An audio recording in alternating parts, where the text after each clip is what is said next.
நீ சரியான வீரனாக இருந்தால் பல நூறு ஆண்டுகளாக எவராலும் எடுக்க முடியாத பாதாளத்தில் கொடூர மிருகங்களின் கட்டுப்பாட்டில் இருக்கும் அந்த வைரவாளினை எடுத்துக்காட்டு. அந்த நிமிடமே என் இளவரசி கிரீடத்தை தூக்கி எறிந்துவிட்டு உனக்கு அடிமையாக வருகிறேன் என்று சால்வன் வம்சத்தின் இளவரசியும் சோழ தேசத்தின் பேரழகியுமான மைதிலி சபையோர்கள் அடங்கிய கூட்டத்தில் ஆதனிடம் சவால் விட அதனை கேட்ட மொத்த கூட்டமும் ஆடி போனது.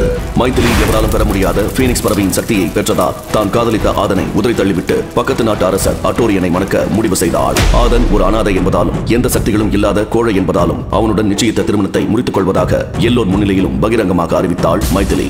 எந்த சக்தியும் இல்லாத உன்னை போன்ற ஒரு கோழையை மணப்பது என் வம்சத்துக்கே அவமானம். என் சக்தியை முறியடிக்கக்கூடிய ஒரு மாவீரனை தான் நான் திருமணம் செய்து கொள்வேன். உன்னை போல அப்பன் பெயர் தெரியாத அனாதையை அல்ல என்று மைதிலி சொல்ல அதனை கேட்டு ஆடி போனான் ஆதன்.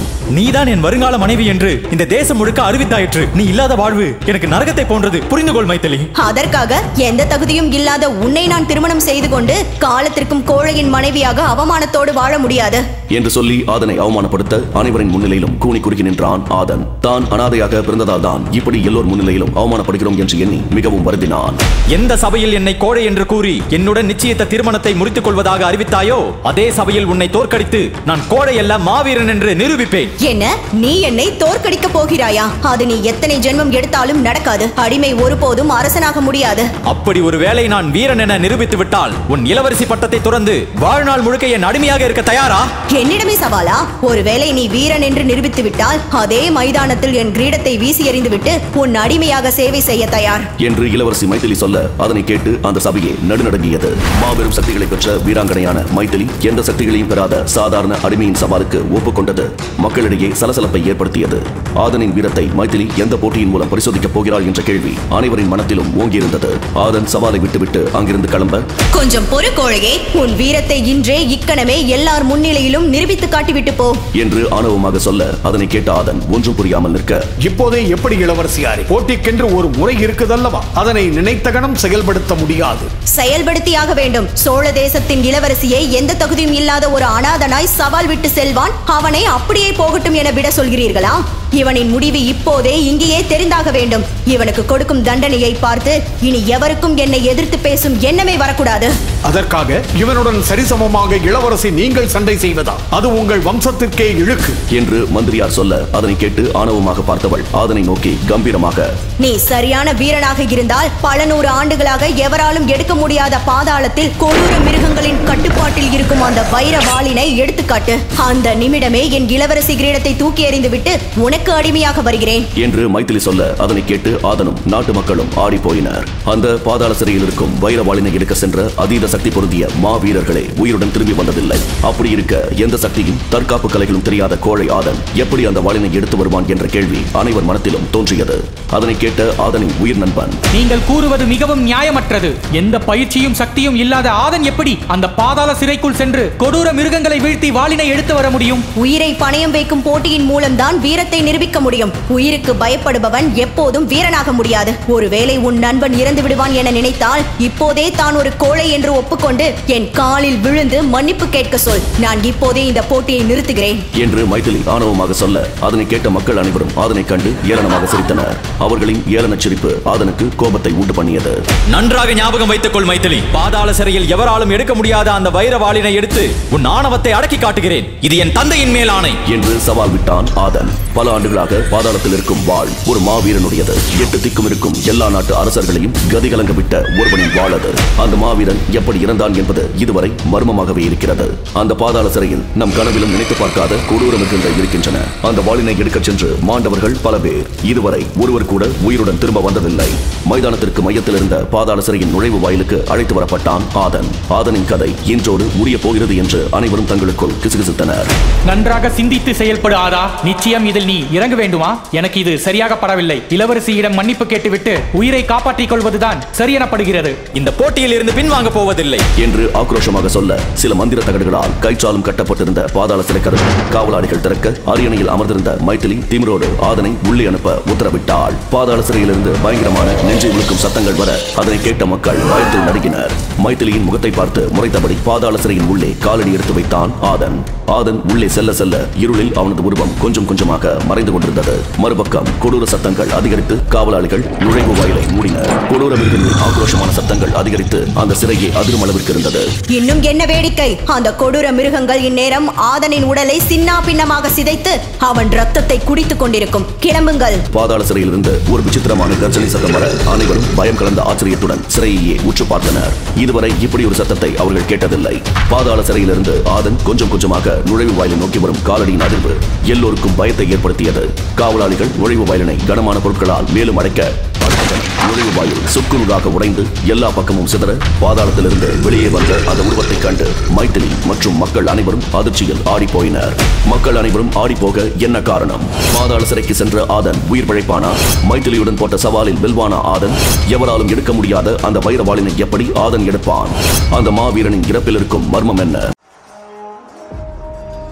21 ஆண்டுகளுக்கு முன்பு போர்க்களத்தில் இருவேறு படை வீரர்கள் குருதியில் நனைந்து இறந்து கிடந்தனர்.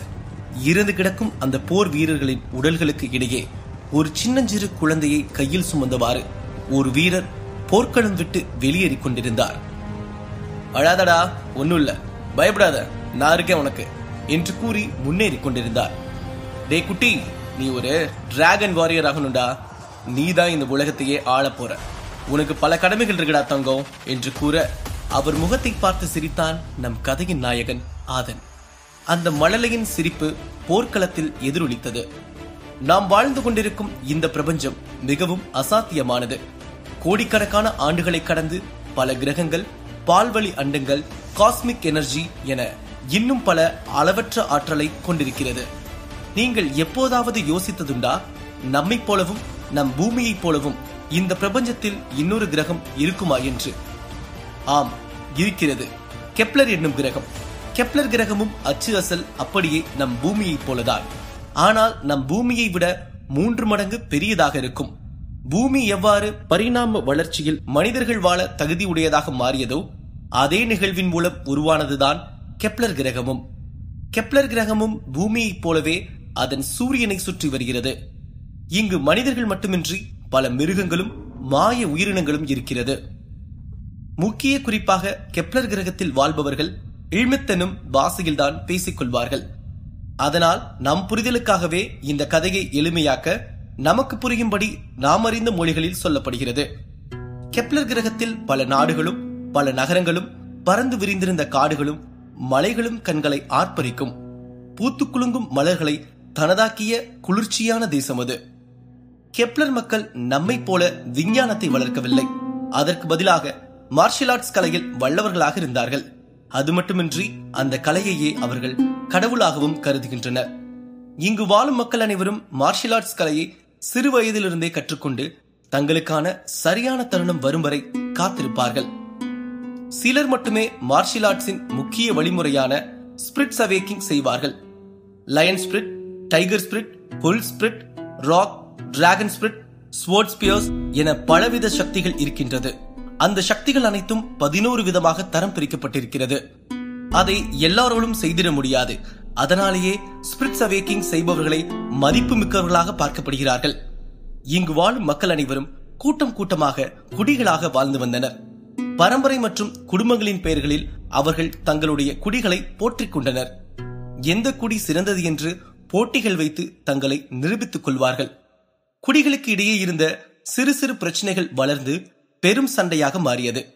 எந்த குடியில் அதிக சக்தி வாய்ந்தவர்கள் இருக்கிறார்கள் மற்றும் அவர்களின் ஸ்பிரிட்ஸ் எந்த லெவலில் இருக்கிறது என்பதை வைத்துதான் அந்த குடி போற்றப்படும். தங்களின் குடிகளின் பெருமைக்காகவும் பகைக்காகவும் போரிடத் தொடங்கிய கெப்லர் வாசி மக்கள் தற்போது குடிகள் அனைத்தும் தங்கள் சக்திகளை பெருக்கிக் கொண்டு நாட்டின் ராஜ்யத்தை பிடித்து சிம்மாசனத்தில் அமர்வதற்காக எந்த ஒரு எல்லைக்கும் செல்ல தயாராக இருந்தனர். தற்காப்பு கலைகளில் பன்னெடுக்கு முறைகளை கற்றுத் தெரிந்தவர்கள் மட்டுமே பெரும் சாம்ராஜ்யம் அமைத்து செல்வந்தர்களாகவும் புகழ்மிக்கவர்களாகவும் திகழ்ந்தனர். தங்களுக்குள் சிறந்தவர்கள் யார் என்று நிரூபித்த குடியினர் இறுதியில் சிம்மாசனத்தை அடைந்தனர். அதைத் தொடர்ந்து தங்கள் ராஜ்யங்களை விரிவுபடுத்த அண்டை நாட்டினருடன் போருக்கு சென்றனர். இதனால் ராஜ்யங்களுக்கு நடுவே பெரும் போர் நிலவியது. போர்களும் சண்டைகளும் தங்களது ராஜ்யத்தை தற்காத்துக் கொள்ளவும் அந்த நாட்டின் சிம்மாசனத்தை அடையவும் தான். ராஜ்யத்திற்கான சண்டை என்று வரும்போது ஒரு நாட்டில் உள்ள மொத்த குடிகளும் ஒன்று சேர்ந்து போரிடும். இங்கு பல ஆண்டுகளுக்கு முன்பு வாழ்ந்தவர்கள் அனைத்து ராஜ்யத்தையும் ஒன்றிணைத்து ஒரு அரசபைக்கு கீழ் வைத்திருந்தனர். அதன் தலைநகரமாக இருந்தது சோழபுரம். பிறகு காலங்கள் செல்ல ஒற்றுமை உடைந்து வேற்றுமை பரவியது. இந்த எழில்மிகு கெப்லர் கிரகத்தில் புகழ்பெற்ற நாடுகளில் ஒன்றான தென்பாலி நாடு பல வல்லவர்களின் கோட்டையாக திகழ்கிறது. தற்போது தென்பாலி நாட்டின் முதன்மை பரம்பரையாக இருப்பது சால்வன் குடும்பம். சால்வன் குடும்பம்தான் தென்பாலி நாட்டின் ராஜ்யத்தை தன்வசம் வைத்திருக்கிறது. சால்வன் பரம்பரையை சார்ந்த குடும்பத்தினர்தான் தென்பாலி நகரத்தின் வலிமையும் செல்வாக்கும் மிகுந்த குடும்பம். பல போர்களுக்கு பின்புதான் சால்வன் பரம்பரையை சார்ந்தவர்கள் ராஜ்யத்தை கைப்பற்றினர். ஒரு தொன்மையான நாளில் மிகப்பெரிய போர்க்களம் ஒன்றில் சண்டை தீவிரமாக நடந்து கொண்டிருக்க, இன்னொரு பக்கம் அரக்கர்கள் மற்றும் தீய சக்திகளின் ஆக்கிரமிப்பால் மக்கள் அதிர்ந்து போய் அழிவின் விளிம்பில் உயிர் பயத்தோடு காத்திருக்கின்ற மரண ஓலம் எங்கு திரும்பினாலும் கேட்டுக்கொண்டிருந்தது. குடிசைகள் எரிந்தன, குடிமக்கள் அங்குமிங்கும் ஓடி ஒளிந்தன. பயம் மட்டுமே இருந்த அந்த இடத்தில் விடியல் கேள்விக்குறியாக இருந்தது. அப்போதுதான் அந்த முழக்கம் வெளிப்பட தொடங்கியது. டிராகன் வாரியர், எங்க நம்ம டிராகன் வாரியர்? அவர் வந்தாதான் நம்மளை காப்பாற்ற முடியும் என்று ஒருவன் கூற, அவனைத் தொடர்ந்து அனைவரும் டிராகன் வாரியரை கூப்பிட்டனர். வீரா, எங்கயா இருக்க? டிராகன் வாரியர், எங்களை காப்பாத்த வாங்க என்று கத்தி கூப்பாடு போட்டுக் கொண்டிருந்தனர். அப்போது விண்ணிலிருந்து பாய்ந்த ஈட்டி போல நிலத்தை வந்தடைந்த ஒளிக்கீற்று இடியை போல இறங்கியது. அந்த படர்ந்த ஒளியால் பிரகாசித்த அந்த இடம் இருளில் இருந்த மக்களுக்கு வெளிச்சத்தை அளித்தது. அந்த ஒளி கையில் வைரமாய் மின்னும் வாள் கொண்ட வீரன் அவன். சூப்பர் ஹீரோவை போல உடையும் வெள்ளி முகமுடியும் அணிந்து இறங்கியிருந்தான். அவன்தான் டிராகன் வாரியர். அவனது பின்புறம் ஒரு பிரம்மாண்ட டிராகன் ஒன்று நெருப்பை உமிழ்ந்தவாறு அலறிக் கொண்டிருந்தது. தன் அதீத சக்தியால், தற்காப்பு கலைகளின் போர்க்குணத்தால் அரக்கர்களையும் தீய சக்திகளையும் ஒற்றையாளாய் துவம்சம் செய்து கொண்டிருந்தான் டிராகன் வாரியர். மக்கள் அனைவரும் டிராகன் வாரியர், டிராகன் வாரியர் என்று சந்தோஷத்தில் டிராகன் வாரியரை கொண்டாடத் தொடங்கினார்கள். அப்போது அந்த டிராகன் வாரியர் ஒரு நில அதிர்வை உணர்ந்தான். அவனுக்கு நேரெதிர் திசையில் ஒரு பெரிய உருவம் மலை போல தன்னை நோக்கி வருவதை அறிந்தான். அது ஒரு ராட்சச எலி.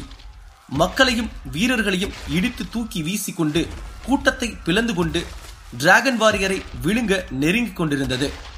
டிராகன் வாரியர் சிறிது நடுக்கத்துடன் தனது ஆயுதத்தை இறுக்கி பிடித்து வலு சேர்த்துக் கொண்டிருந்தான். அந்த ராட்சச எலி கிட்டே வர தடுமாறி கீழே விழுந்தான் நம் வீரன். டிராகன் வாரியரை நெருங்கிய ராட்சச எலி தன் வாயை பெரிதாக பிளந்து அவனை விழுங்க நெருங்கியது. பயத்தில் டிராகன் வாரியர் அந்த எலியை வியந்து பார்க்க, அந்த எலி மெல்ல அவனின் கால் கட்டை விரலை மட்டும் சிறிதாய் கடித்தது. ஆ என்று கத்திக்கொண்டு தூக்கத்திலிருந்து கண் விழித்தான் ஆதன். அது கல்களாலும் ஓடுகளாலும் கட்டப்பட்ட பழைய வீடு. பொருட்கள் அனைத்தும் அங்குமிங்கும் சிதறி கிடந்தன. அவன் அறையில் திரிந்த சிறிய எலியின் கடியால் கண் விழித்த ஆதன் கோபத்தில் அந்த எலியை விரட்ட ஆரம்பித்தான். உன்னை இன்னைக்கு என்ன பண்றேன் பாரு, டெய்லி இதே வேலையா போச்சு. இன்னைக்கு உன்னை உயிரோடையே விட மாட்டேன், அடிச்சு கொன்னுறேன் என்று தூக்கம் தெளிந்து அரைகுறை ஆடையுடன் அந்த எலியை துரத்த தொடங்கினான். அதை துரத்தியவாறு வீட்டிலிருந்து வெளியேறி தெருவில் ஓடினான். அரைகுறை ஆடையுடன் எலியை துரத்த முயன்ற ஆதனை கண்ட அந்த நகரவாசிகள் ஆதனை கண்டு சிரிக்க தொடங்கினார்கள். மாவீரா, எலியை விட்டுறாத, எலி பிடிக்கத்தாண்டா நீ எல்லாம் லாயக்கு. அங்க பாருங்க, எலியை அவன் துரத்துற மாதிரி தெரியல, அந்த எலிதான் அவனை துரத்துது என்று அனைவரும் ஆதனை ஏளனம் செய்து நகைத்தனர். ஆதன் சட்டென்று சுயநினைவுக்கு வந்தான். தான் அரைகுறை ஆடையுடன் இருப்பதையும் கேவலமாக எலியை துரத்துவதையும் எல்லோரும் பார்த்து கொண்டிருப்பதை உணர்ந்தவன் கூச்சத்துடன் தலையை சொரிந்தவாறு அசடு வலிய சிரித்தான். பின் வேகமாக அவன் வீட்டிற்குள் சென்று கதவை மூடிக்கொண்டு தலையில் அடித்துக் கொண்டான். ஆதனுக்கு அப்பா அம்மா என்று யாரும் இல்லை. சிறு வயதிலிருந்தே ஆதனை வளர்த்தது அவன் தாத்தாதான். அவன் தாத்தா புகழ்பெற்ற தென்பாலி நாட்டின் ராஜகுரு. ஆதனின் தாத்தா சால்வன் குடும்பத்தை சேர்ந்தவர். எனவே ஆதனும் சால்வன் குடும்பத்தில் ஒருவனாகவே வளர்ந்து வந்தான். அவன் தாத்தா இறந்ததற்கு பின் ஒற்றை ஆளாக வாழ்ந்து வருகிறான்.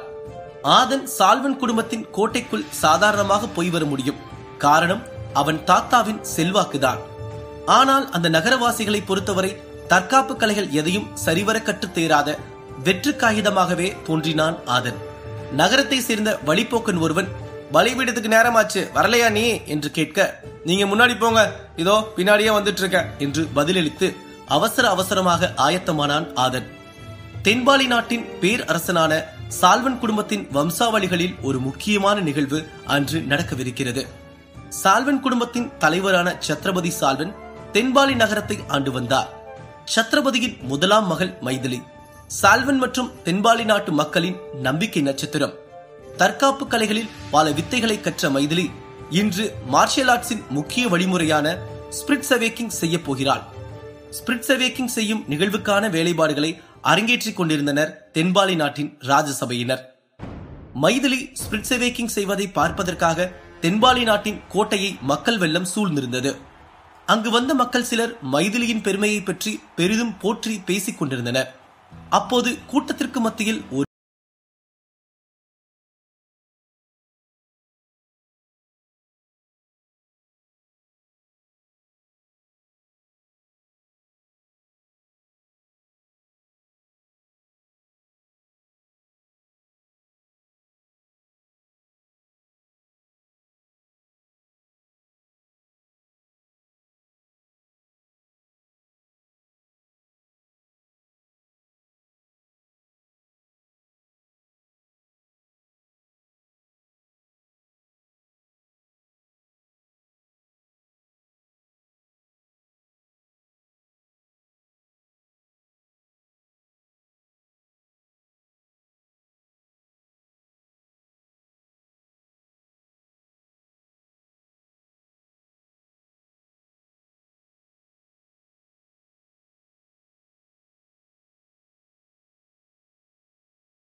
அவன் எண்ணத்தை மழுங்க வைத்தது. அந்த கூட்டத்தில் ஒருவன் மைதிலியை கூர்ந்து கவனித்துக் கொண்டிருந்தான். என்ன ஒரு அழகு, இவளை எப்படியாவது நான் அடையணும் என்றான். பக்கத்தில் இருந்த அவன் நண்பன், டே ஆதி, ரொம்ப ஆசைப்படாதரா, அவ இன்னொருத்தனுக்கு மனைவியாக போறவ. குரங்கு கையில பூமாலங்கிற மாதிரி மைதிலிய இந்த முட்டாப்பைய ஆதனுக்கு கல்யாணம் பண்ணி வைக்க போறாங்க என்று அவன் சலிப்புடன் கூற, அருகில் இருந்த இன்னொருவர், சே, இவனை பார்த்தாலே சிரிப்பு தான் வருது, இவனுக்கு போய் இப்படி ஒரு பொண்ணா என்று கூறினான். அதைத் தொடர்ந்து அங்கிருந்த எல்லோரும் ஆதனை பற்றி முணுமுணுத்துக் கொண்டிருந்தனர். இந்த ஆதம் பையன் ஒரு போட்டியில கூட கலந்துகிட்டதில்ல, அட சண்டை பயிற்சி கூட வரமாட்டான், முட்டைய அடகாக்குற கோழி மாதிரி வீட்டுக்குள்ளேயே இருந்துட்டு அப்படி என்னதான் செய்யறானோ தெரியல என்று மக்கள் அனைவரும் ஆதனை திட்டிக் கொண்டிருந்தனர். அப்போது கூட்டத்தில் இருந்த ஒரு கிழவன் குடிபோதையில் எழுந்து, அவெல்லாம் ஒரு ஆளு, எனக்கு வர்ற கோவத்துக்கு நானே அவனை அடிச்சு தூக்கி போட்டுருவேன், சோங்கி பய என்று உடல் நடுங்க கூறினார். மக்கள் அனைவரும் அதை கேட்டு சிரிக்கத் தொடங்கினர். இந்த நகை பேச்சுகள் காதில் வாங்கிக் கொண்டு ஏதும் பேசாமல் அங்கிருந்து நகர்ந்தான் ஆதன். மைதிலி பலிபீடத்தை நோக்கி நடந்து வந்தாள். அவள் நடையே சொல்லியது அவளின் கம்பீரத்தை. பலிபீடத்தில் ஒருவராய் தன் கால்களை பதித்து இருக்க மூடிய விழியோடு விண்ணோக்கி தலையை தூக்கி பெருமூச்சு விட்டாள். மக்கள் இந்த நிகழ்வை காண கடலென சூழ்ந்திருந்தனர். விண்ணில் விசித்திரமான ஆர்ப்பரிக்கும் பிரகாசத்தால் திகைப்புடன் இருந்தனர் அனைவரும். அங்கு பலிபீடத்தில் கீழிருந்து சால்வன் வம்சத்தை சேர்ந்த தற்போதைய ராஜகுருவான ஒரு பெரியவர் பல மந்திர வார்த்தைகளை ஓதிக்கொண்டு பலிபீடத்தின் கீழ் நின்று கொண்டிருந்தார். சால்வன் குடும்பத்தின் தலைவர் சத்ரபதி கையை உயர தூக்கி காட்டினார். அதை கண்டதும் வாத்தியங்கள் ஒலிப்பது நின்றது. மக்களின் கரகோஷமும் அமைதியானது. ஸ்பிரிட்ஸ் அவேக்கிங் செய்வதற்கான செய்முறைகளை தொடங்க சொன்னார் சத்ரபதி. மைதிலியும் ஸ்பிரிட்ஸ் அவேக்கிங் செய்ய தயாரானால் மொத்த இடமும் அமைதி நிலவியது. மக்கள் அனைவரும் ஆர்வமாக தங்கள் கண்களை கூட இமைக்காமல் மைதிலியை பார்த்துக் கொண்டிருந்தனர். பல விசித்திரமான ஒளிகளுடன், வானத்தில் பல வண்ண மாற்றங்களுடன் மேகங்கள் உருண்டு கலந்து ஒரு ஒளியாற்றல் பலிபீடத்தில் இருக்கும் மைதிலி மீது விழுந்தது. மைதிலி, கவனத்தை ஒன்று திரட்டி இலக்கின் மேல் வை, உயிர்த்தெளிதல் நிச்சயம் நடக்கும் என்று கம்பீர குரலில் கூறினார் சத்ரபதி. ஸ்பிரிட்ஸ் அவேக்கிங் செய்முறை எளிதான காரியம் அல்ல. ஸ்பிரிட்ஸ் அவேக்கிங் செய்யும் போது ஏதேனும் தவறு நடந்தால் உயிரே போய்விடும். மாபெரும் இந்த நிகழ்வினால் மரணங்களும் நிகழ்ந்திருக்கிறது. மேலிருந்து இறங்கிய ஒளியாற்றல் மைதிலியின் உடலில் தலை முதல் கால் வரை பரவியது. ஆதன், சத்ரபதி, யாழினி, ராஜகுரு மற்றும் அனைத்து மக்களும் ஆர்வத்துடன் மைதிலியை பார்த்துக் கொண்டிருந்தனர். அனைவரும் மனதிலும் இருந்தது ஒரே கேள்வி, இன்று மைதிலி எந்த ஸ்பிரிட்டை அவேக்கிங் செய்ய போகிறாள் என்றுதான். ஆதன் காதலுடன் மைதிலியை பார்த்துக் கொண்டிருந்தான். மைதிலி, நீ இதுவரைக்கும் யாரும் அவேக்கிங் செய்யாத ஒரு சக்தியை அவேக் பண்ணணும். உன்னை விட சிறந்தவங்க யாரும் இங்க இல்ல என்று மிகவும் பெருமிதமாக கூறினான். ஆதன் மைதிலியை தன் உயிரினும் மேலாக நினைக்கிறான். அவளுக்காக என்ன வேண்டுமாயினும் செய்ய துணியும் அளவிற்கு ஆதன் மைதிலியை காதலிக்கிறான். வானிலிருந்து வந்த ஆற்றல் மெல்ல மெல்ல அதிகரிக்க தொடங்கியது. மைதிலியின் உடல் அந்த ஆற்றலை தாங்க முடியாமல் நடுங்கியது. மைதிலியின் உடல் வலியில் துடிக்க ஆரம்பித்தது. அந்த ஆற்றலை ஏற்க முடியாமல் ரத்தம் வழிய ஆரம்பித்தது. மைதிலியின் உடல் மிக மோசமான நிலையை எட்டியது. அப்போது பலிபீடத்தில் இருந்த ராஜகுரு மைதிலியின் நிலையை கண்டு பதட்டத்துடன் சத்ரபதியை நோக்கி, அவளுக்கு உதவி தேவை, ஆற்றல் அதிகமாகிட்டே போகுது, இது இன்னும் தொடர்ந்தா நம்ம இளவரசியின் உடல் சுக்குநூறா சிதறிடும் என்று கத்தினார். சத்ரபதி சால்வன் பதட்டத்தில் விறுவிறுவென பலிபீடத்தை நோக்கி ஓடினார். மக்கள் அனைவரும் அதிர்ச்சி அடைந்தனர். ஆதனும் பதட்டத்துடன் பலிபீடத்தை நோக்கி வந்தார். மைதிலி துடிப்பதை பார்த்தவுடன் ஆதனுக்கு கண்களில் கண்ணீர் வரத் தொடங்கியது. ராஜகுரு, தயவு செஞ்சு ஏதாவது செய்யுங்க, என்னோட மைதிலியை எப்படியாவது காப்பாத்துங்க என்றான் ஆதன். மைதிலியின் அப்பா சத்ரபதி அவளை காப்பாற்ற பலிபீடத்தின் மீது ஏறி மைதிலியின் கையை பிடித்தார். ஆற்றலின் சக்தி அதிகமாக இருந்ததால் சத்ரபதி மைதிலியின் மீது கை வைத்தவுடன் தூக்கி எறியப்பட்டார். சத்ரபதி சால்வன் 5 அடி தள்ளி கீழே விழுந்தார். மாமா என்று கத்திக்கொண்டே ஆதன் சத்ரபதியை நோக்கி ஓடினார். ராஜகுருவும் வந்து நாம் எப்படியாவது இளவரசி மைதிலியை காப்பாற்ற வேண்டும் என்று பதறிய குரலில் கூறினார். மக்கள் அனைவரும் பயத்தில் அலறத் தொடங்கினார்கள். மைதிலி ஆற்றலின் வலி தாங்க முடியாமல் மேலும் துடித்தாள். ஆதனால் தன் அன்பு காதலி துடிப்பதை பார்க்க முடியவில்லை. மாமா, மைதிலியை காப்பாத்துங்க மாமா என்று அழுது கொண்டே கூறினாள். சத்ரபதிக்கு ஆதனை சுத்தமாக பிடிக்காது. அதனால் கோபத்தில் அவனை தள்ளிவிட்டார். என்னோட பொண்ணுக்கு மட்டும் ஏதாவது ஆச்சு, உன்னை கொன்றுவேன் என்று கண்கள் சிவக்க சொல்லிவிட்டு மைதிலியை நோக்கி ஓடினார். இப்ப நம்ம என்ன பண்ண போறோம்? என்னோட மகளை எப்படி காப்பாத்துறது என்று பயத்தில் ராஜகுருவை பார்த்து கேட்டாள். வானத்திலிருந்து வர்ற ஆற்றலை தடுக்கணும். ஆற்றல் அதிகமா இருக்கிறதுனாலதான் இப்படி நடக்குது. அதை தாங்கக்கூடிய சக்தி ஒண்ணு அரணா இளவரசிக்கு முன்னாடி இருந்து தடுக்கணும் என்றார் ராஜகுரு. சத்ரபதி என்ன செய்வதென்று தெரியாமல் முழித்தார். இந்த சக்தி வாய்ந்த ஆற்றலை தடுக்கக்கூடிய சக்தி எங்கிருக்கிறது என்றார். ராஜகுரு அமைதியாக நின்றார். சத்ரபதி எல்லோரும் பார்க்கும்படி அழத் தொடங்கினார். யாழினியும் தன் அக்காவை நினைத்து அழத் தொடங்கினாள். அங்கிருந்த மொத்த மக்களும் மைதிலியை எண்ணி சோகத்தில் அழத் தொடங்கினர். இன்று மைதிலி ஸ்பிரிட்ஸ் அவேக்கிங் செய்வதை பார்க்க வந்த அனைவருக்கும் பெரும் ஏமாற்றத்தையும் சோகத்தையும் அளித்தது. ஆதனின் மனம் முற்றிலும் உடைந்தது. சோகத்தில் அழுது கொண்டே சத்ரபதியின் தோளில் சாய்ந்தான். ஆதனை வெறுக்கும் சத்ரபதிக்கு கோபம் எரிமலையாக வெடித்தது. முட்டாள் முட்டாள், என்னை விட்டு தள்ளி போடா என்று கூறிக்கொண்டே பக்கத்தில் இருந்த ஆயுதத்தை எடுத்து அடிக்க வந்தார் சத்ரபதி. சட்டென ஒரு நொடி யோசித்துவிட்டு ஆதனை ஏதும் செய்யாமல் கண்களை துடைத்தவாறு அங்கிருந்து சென்றார். மக்கள் அனைவரும் அந்த துயர சம்பவத்தை காண விரும்பாமல் அங்கிருந்து கிளம்பினர். ஆதனுக்கு உயிரோடு இருப்பதற்கு இறந்து விடலாம் என்று தோன்றியது. அவனும் சோகத்துடன் திரும்பினான். அப்போது ஒரு கை அவனை பிடித்தது. ஆதன் திரும்பி பார்த்தான். அந்த கை ராஜகுருவுடையது. ஆதனின் முகத்தை பார்த்து, ஒரு வழி இருக்கு என்று மெல்லிய குரலில் கூறினார். ஆதனின் கண்கள் விரிந்தது. உன்னால மட்டும்தான் முடியும் என்று கூறினார். ஆதன் முன் பல எண்ணங்களும் சிந்தனைகளும் வந்து போனது. சில நொடி கண்களை மூடி பெருமூச்சு விட்டவன் வேகமாக ஓடி சென்று மைதிலிக்கு முன் நின்று அந்த ஆற்றலை தடுத்தான்.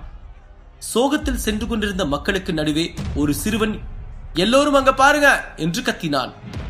அனைவரும் ஆதனை வியப்புடன் பார்த்தனர். அந்த ஆற்றல் மிகவும் சக்தி வாய்ந்தது. ஸ்பிரிட்ஸ் அவேக்கிங் செய்பவர்களை தவிர வேறு யார் சென்றாலும் அதை நெருங்க கூட முடியாது. இவ்வாறு செய்வது 100% தற்கொலைக்கு சமம். அந்த ஆற்றலின் ஒலிக்கீற்று ஆதனின் ஆடையை கிழித்து பின் அவன் உடலை சிதைக்க ஆரம்பித்தது. ஆதனின் உடலிலிருந்து இரத்தம் கசிய ஆரம்பித்தது. ஆ என்று அரங்கமே அதிர ஆதன் கத்தினான். சத்தம் கேட்டு சத்ரபதியும் அங்கு வந்தார். மெல்ல மெல்ல மைதிலி வழியில் துடிப்பதை நிறுத்தி சுய நினைவுக்கு வந்தார். வானிலிருந்து வந்த ஆற்றல் நின்றது. ஆதனும் மைதிலியும் மயங்கி கீழே விழுந்தனர். தரையில் இருந்தபடி ஆதன் அரை மயக்கத்துடன் மைதிலியை பார்த்தான்.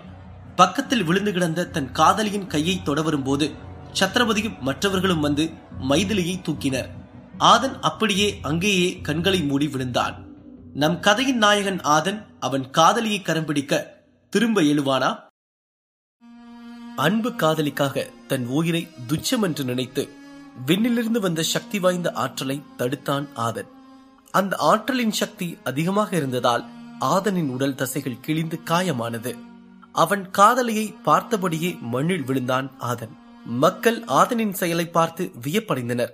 இருந்தும் அவர்களுக்கு அவன் ஒரு முட்டாள், வெறும் வெத்து காகிதம் என்ன செய்யும் என்ற எண்ணம் சரிபாதி சிந்தனையில் இருந்தது. அப்போது வானிலிருந்து ஒரு சத்தம் கேட்டது. அனைவரும் அதிர்ச்சியுடன் திரும்பி பார்த்தனர். வானிலிருந்து சிகப்பு நிற வடிவில் ஒரு ஸ்பிரிட் வந்தது. ஆதனின் உடலை நெருங்கி அவனை பார்த்தது. பின்னர் அவன் உடலை கடந்து வந்து மைதிலியின் உடலில் சேர்ந்தது. அது பீனிக்ஸ் பறவையின் ஸ்பிரிட்.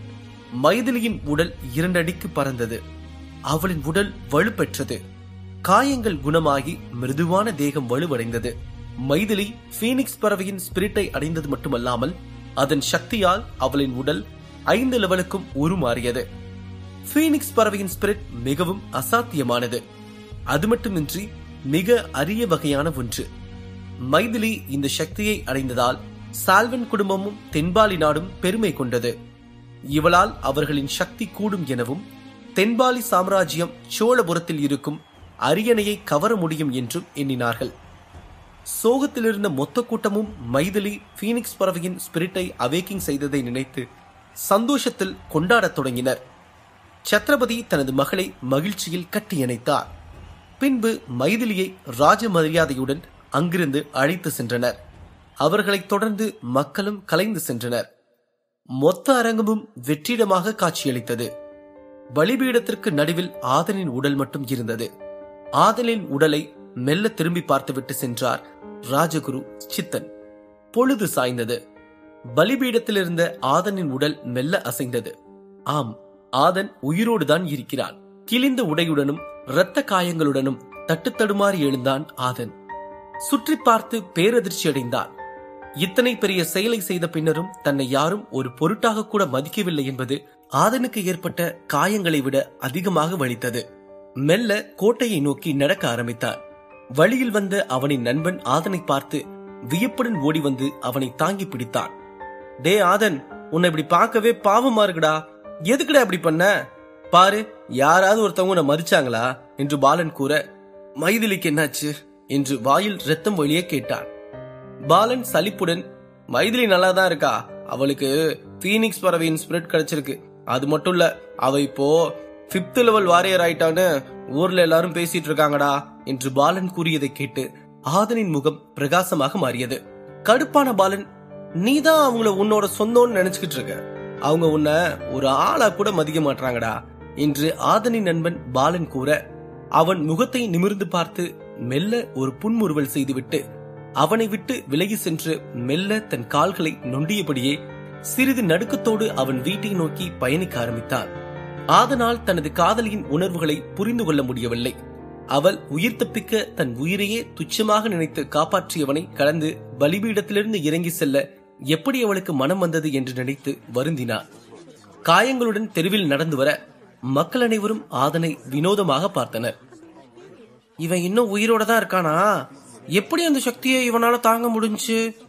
என்ன நடந்தாலும் இவ ஒரு முட்டாள் இல்லைன்னு ஆயிருமா என்று பலரும் ஆதனை பார்த்து முணுமுணுத்தனர். கூட்டத்தில் ஒரு பெண், அட சும்மா இருங்கப்பா, பாவம் அந்த பையன், அவ மட்டும் இல்லைன்னா இன்னைக்கு நம்ம நாட்டு இளவரசி செத்து போயிருப்பாங்க என்று ஆதனுக்கு பரிந்து பேசினாள். ஆதன் தன் வீட்டை வந்தடைந்தான். அவன் கண்கள் வெகுவாய் கசிந்திருந்தது.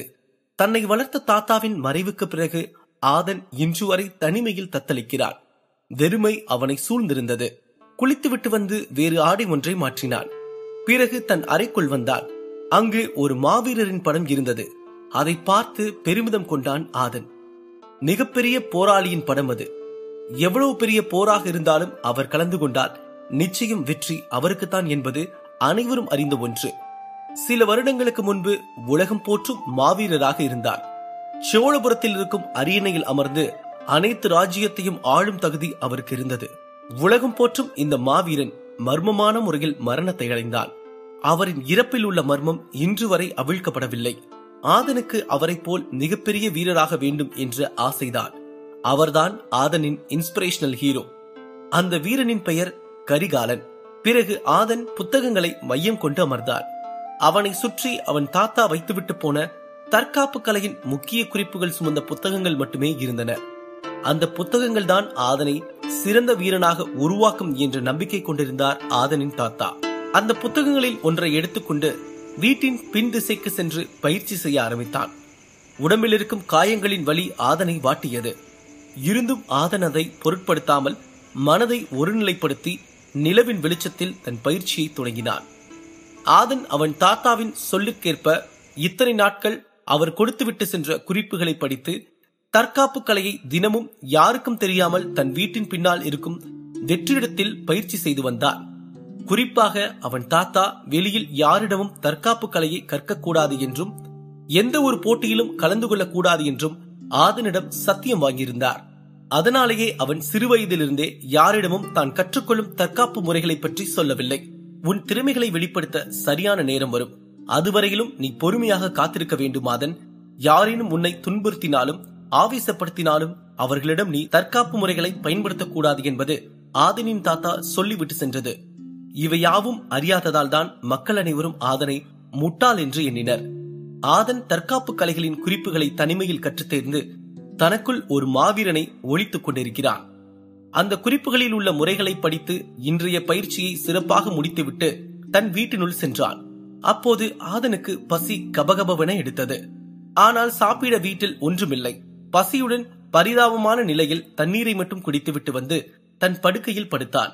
ஆதனின் கண் முன்னே பல நினைவுகள் வந்து சென்றது. தன் நண்பன் பாலன் சொன்னது நினைவுக்கு வந்தது. ஏன் தன்னை சால்வன் குடும்பத்தில் யாருக்கும் பிடிக்கவில்லை, தானும் அவர்களில் ஒருவன் தானே என்று குழப்பத்தில் இருந்தான். அதைவிடவும் மைதிலி ஏன் தன்னை இதுவரை பார்க்கவே இல்லை என்றும் ஒரு வார்த்தை கூட பேசவில்லை என்றும் ஆதன் மனதில் சிறு சலனம் ஏற்பட்டது. அப்போது சட்டென கதவு தட்டும் சத்தம் கேட்டது. வலியுடன் படுத்திருந்த ஆதன் இந்த நேரத்துல யாரு என தனக்குத்தானே பேசிக்கொண்டு குழப்பத்துடன் மெல்ல எழுந்து நடந்து சென்று கதவை திறந்தான். அங்கு 2 காவலாளிகள் நின்று கொண்டிருந்தனர். இருவரும் ஆதனை பார்த்து வணங்கிவிட்டு, இளவரசி உங்ககிட்ட இதை கொடுக்க சொன்னாங்க என்று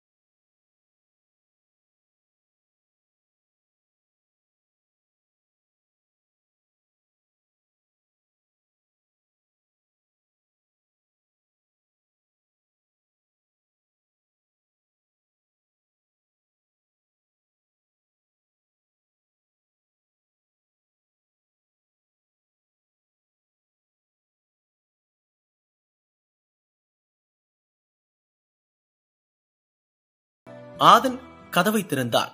அங்கு யாரும் இல்லை. ஆனால் வாசலில் ஒரு கூடையில் உணவு மட்டும் இருந்தது. அது மிகவும் சூடாக இருந்தது. அதை யார் அங்கு வைத்திருப்பார்கள் என்று அறிய ஆதன் மெல்ல நடந்து வெளியே வந்து பார்த்தான்.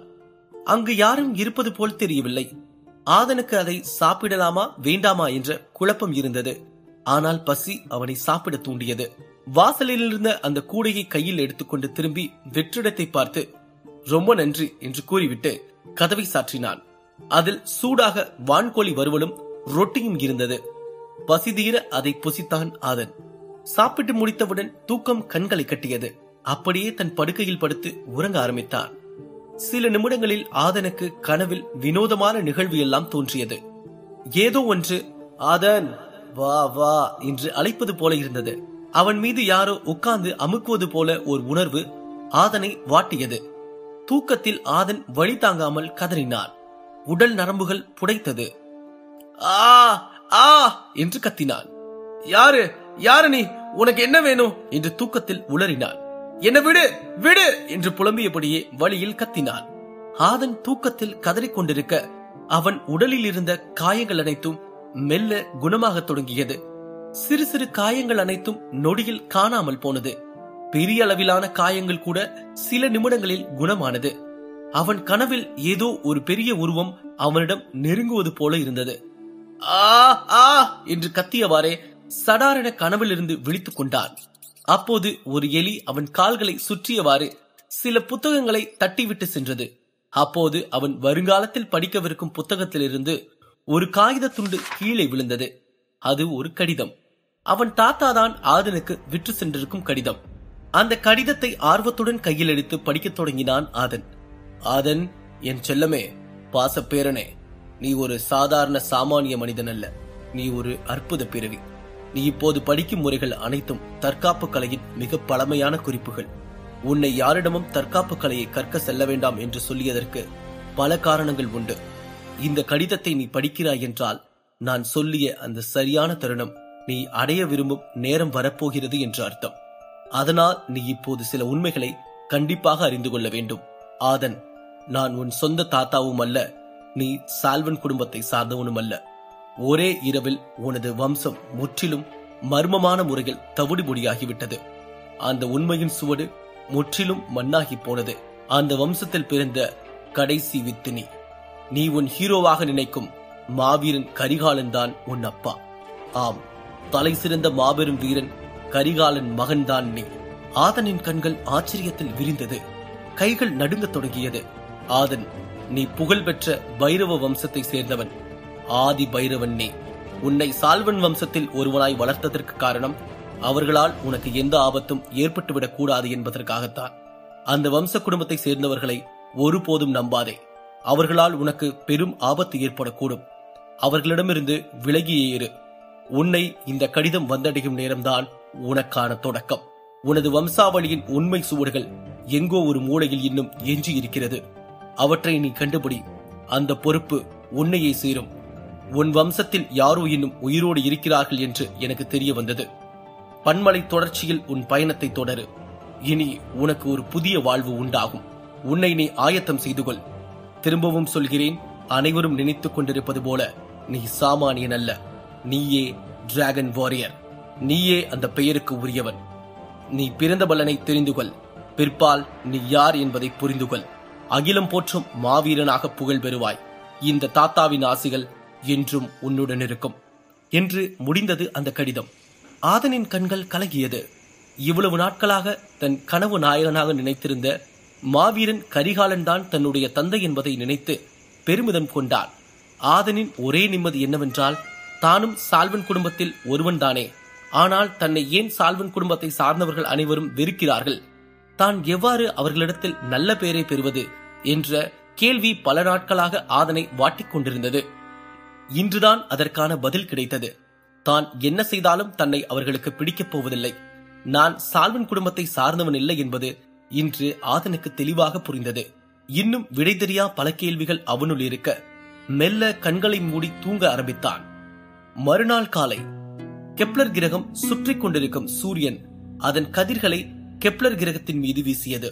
குளிரூட்டும் வேளையில் சில்லென்று சாரலோடு வசந்தம் வீச சிறு மொட்டு ஒன்று தன் மீது துளிர்விட்ட பனித்துளிகளை உதறிக்கொண்டு எழுந்து கண்களை ஆர்ப்பரிக்கும் கெப்லர் கிரகத்தின் காலை விடியலை பார்க்க வண்ணமிகு சிறகுகளை கொண்ட பறவைகள் சில்லென்று காற்றை கிழித்துக் கொண்டு சீறி பாய்ந்தன. கெப்லர் வாசி மக்களும் தங்கள் தினசரி வேலையை செய்ய தொடங்கினார்கள். தனது வம்சத்தின் ரத்தம் மிச்சம் இருக்கிறது என்பதை தெரிந்து ஆதன் பெரும் மகிழ்ச்சி கொண்டான். அவனுக்கு ஒரு மாபெரும் தெளிவும் தெம்பும் கிடைத்தது. தன் வம்சத்தை பற்றி உண்மைகளை தன் காதலி மைதிலியிடம் கூற, நான் இனி அனாதை இல்ல, என் குடும்பத்தோட உறவு ஒன்று எனக்காக மிச்சம் இருக்கு என்று தெரியப்படுத்த அரண்மனை நோக்கி விரைய ஆயத்தமானான். பல உண்மைகளை அறிந்த ஆதன் தன் கனவு நாயகன்தான் அவன் அப்பா என்பதை நினைக்கும் ஒவ்வொரு நொடியும் பெருமையாக இருந்தது. மறுபுறம் ஒப்பற்ற வீரனாகிய தன் தந்தையை கொன்றது யார்? புகழ்பெற்ற பைரவ வம்சம் எவ்வாறு அழிந்தது என்று தெரிந்து கொள்ள பன்மலை தொடர்ச்சியில் இருக்கும் நாடுகளை நோக்கி பயணிக்க ஆர்வமாக இருந்தான். இத்தனை நாட்கள் தன்னை ஒரு வெற்று காகிதம் என்று நினைத்தவர்களுக்கு எல்லாம் தான் யார் என்று நிரூபிக்க வேண்டும் என்று முடிவெடுத்தான். மைதிலியை காண வேக வேகமாக தயாராகி தன் வீட்டிலிருந்து வெளியே வந்த ஆதன் மக்கள் அனைவரும் அலையென வீதியில் திரண்டிருப்பதைக் கண்டு வியந்து போனான். மைதிலி பீனிக்ஸ் பறவையின் ஸ்பிரிட்டை அவேக்கிங் செய்தது அனைத்து ராஜ்யத்திற்கும் தெரிய வந்தது. மைதிலியை பாராட்ட பலரும் பல இடங்களிலிருந்து தென்பாண்டி நாட்டை நோக்கி வந்து கொண்டிருந்தனர். ஒரே இரவில் சால்வன் குடும்பம் பல நாட்டு மக்களின் பார்வைக்கு வந்தது. அவர்களின் பெருமையும் ஓங்கியது. ஆதன் அவன் பக்கத்தில் இருக்கும் ஒருவரை அழைத்து, என்ன திடீர்னு நம்ம ஊர்ல இவ்ளோ கூட்டம் என்று கேட்டான். அட, நம்ம இளவரசி, அதான்டா நீ கல்யாணம் பண்ணிக்க போற பொண்ணு மைதிலிய பார்க்கத்தான் இவ்வளவு கூட்டமோ என்று கூறிவிட்டு ஆதனை ஆச்சரியமாக பார்த்தார். ஏனென்றால் ஆதனுக்கு நேற்றுதான் உடம்பில் பல காயங்கள் ஏற்பட்டது. ஆனால் இன்று அந்த காயங்களின் தழும்பு கூட இல்லை. எவ்வாறு அந்த காயங்கள் அனைத்தும் ஒரே இரவில் மறைந்து போனது என்று அவர் ஆதனை கண்டு ஆச்சரியப்பட்டார். ஆனால் இது ஆதனுக்கு பழகி போன ஒன்றுதான். ஆதனின் 12வது வயது முதல் அவனது உடலில் பல மாற்றங்கள் நிகழ ஆரம்பித்தது. அந்த மாற்றங்களில் இதுவும் ஒன்று. ஆதனுக்கு ஏற்படும் காயங்கள் அனைத்தும் ஒரே இரவில் குணமாகிவிடும். ஆதன் வெளியில் பயிற்சிக்கு செல்லாததால் இந்த உண்மை யாருக்கும் தெரியாது. ஆதனுக்கு அங்கு நடப்பதை பார்க்கும்போது மனதில் ஏதோ தவறாக நடக்கப் போவது போல தோன்றியது. இருந்தும் மனதில் தைரியத்தை வரவழைத்துக் கொண்டு கூட்ட நெரிசல்களுக்குள் நுழைந்து கோட்டையை நோக்கி சென்றான். போகும் வழியில் ஒரு பூக்கடையில் ஒரு அழகான பூ ஒன்று ஆதன் கண்ணில் தென்பட்டது. அந்த பூ ஆதன் சிறுவயதில் மைதிலிக்காக ஆசையாக பறித்து கொடுப்பது வழக்கமானது. மைதிலியும் அந்த பூவை ஆதனிடமிருந்து அன்புடன் பெற்றுக் கொள்வாள். ஆதன் அந்த பூவை வாங்கிக் கொண்டு அங்கிருந்து கிளம்பினார். கோட்டையின் வாசலில் பலரும் தங்களை உள்ளே விடுமாறு கேட்டு சிலர் பிரச்சனை செய்து கொண்டிருந்தனர். ஆதனை சால்வன் குடும்பத்தினர் யாருக்கும் பிடிக்காது என்றாலும் ஆதன் மைதிலிக்கு நிச்சயம் செய்யப்பட்டவன் என்ற ஒரே காரணத்தினால் அவனால் கோட்டைக்குள் எங்கு வேணாலும் சுலபமாக நுழைய முடியும். கோட்டைக்குள் நுழைந்த பின் மைதிலியை தேடி அவளின் அறைக்கு சென்றான். போகும் வழியெல்லாம் மைதிலியை காண வந்தவர்கள் அவளை பற்றி பெருமையாக பேசுவதை கேட்டு நெகிழ்ந்தான். போகும் வழியில் மைதிலியை ராஜசபையில் கண்டார். மைதிலி அங்கு கம்பீரமாக அமர்ந்து கொண்டு வருபவர்களிடம் பேசிக் கொண்டிருந்தாள். உலகை வியப்படைய செய்த மைதிலியை வாழ்த்த பெருநகரங்களை சார்ந்த சான்றோர்கள், அரசர்கள், அரச குடும்பத்தை சேர்ந்தவர்கள், ராஜகுருக்கள் என பலரும் படையெடுத்து வந்திருந்தனர். வாழ்த்து மலையில் நனைந்து கொண்டிருந்த மைதிலியால் ஆதனை காண முடியவில்லை. ஆதன் அவன் கொண்டு வந்த மலரோடு மைதிலியை தூரத்தில் இருந்தபடியே பார்த்து ரசித்துக் கொண்டிருந்தார். அப்போது மக்களுக்கு இடையில் ஏதோ சலசலப்பு கேட்டது. கூட்டத்தை பிளந்து கொண்டு சில வீரர்கள் அணிவகுப்பாக வந்தனர். அந்த வீரர்கள் அனைவரும் இரும்பு கவசமும் மர்ம முகமுடியும் அணிந்தவாறு கையில் வேல், ஈட்டி, வாள் போன்ற ஆயுதங்களை வைத்திருந்தனர். அவர்களுக்கு நடுவே ஒரு வயதானவர் வெள்ளை தாடியுடன் கையில் மந்திரக்கோலை ஏந்தியவாறு நடந்து வந்தார். அவருடன் ஆஜானுபாகுவான ஒரு வீரன் பெரிய வாளுடன் வந்தார்.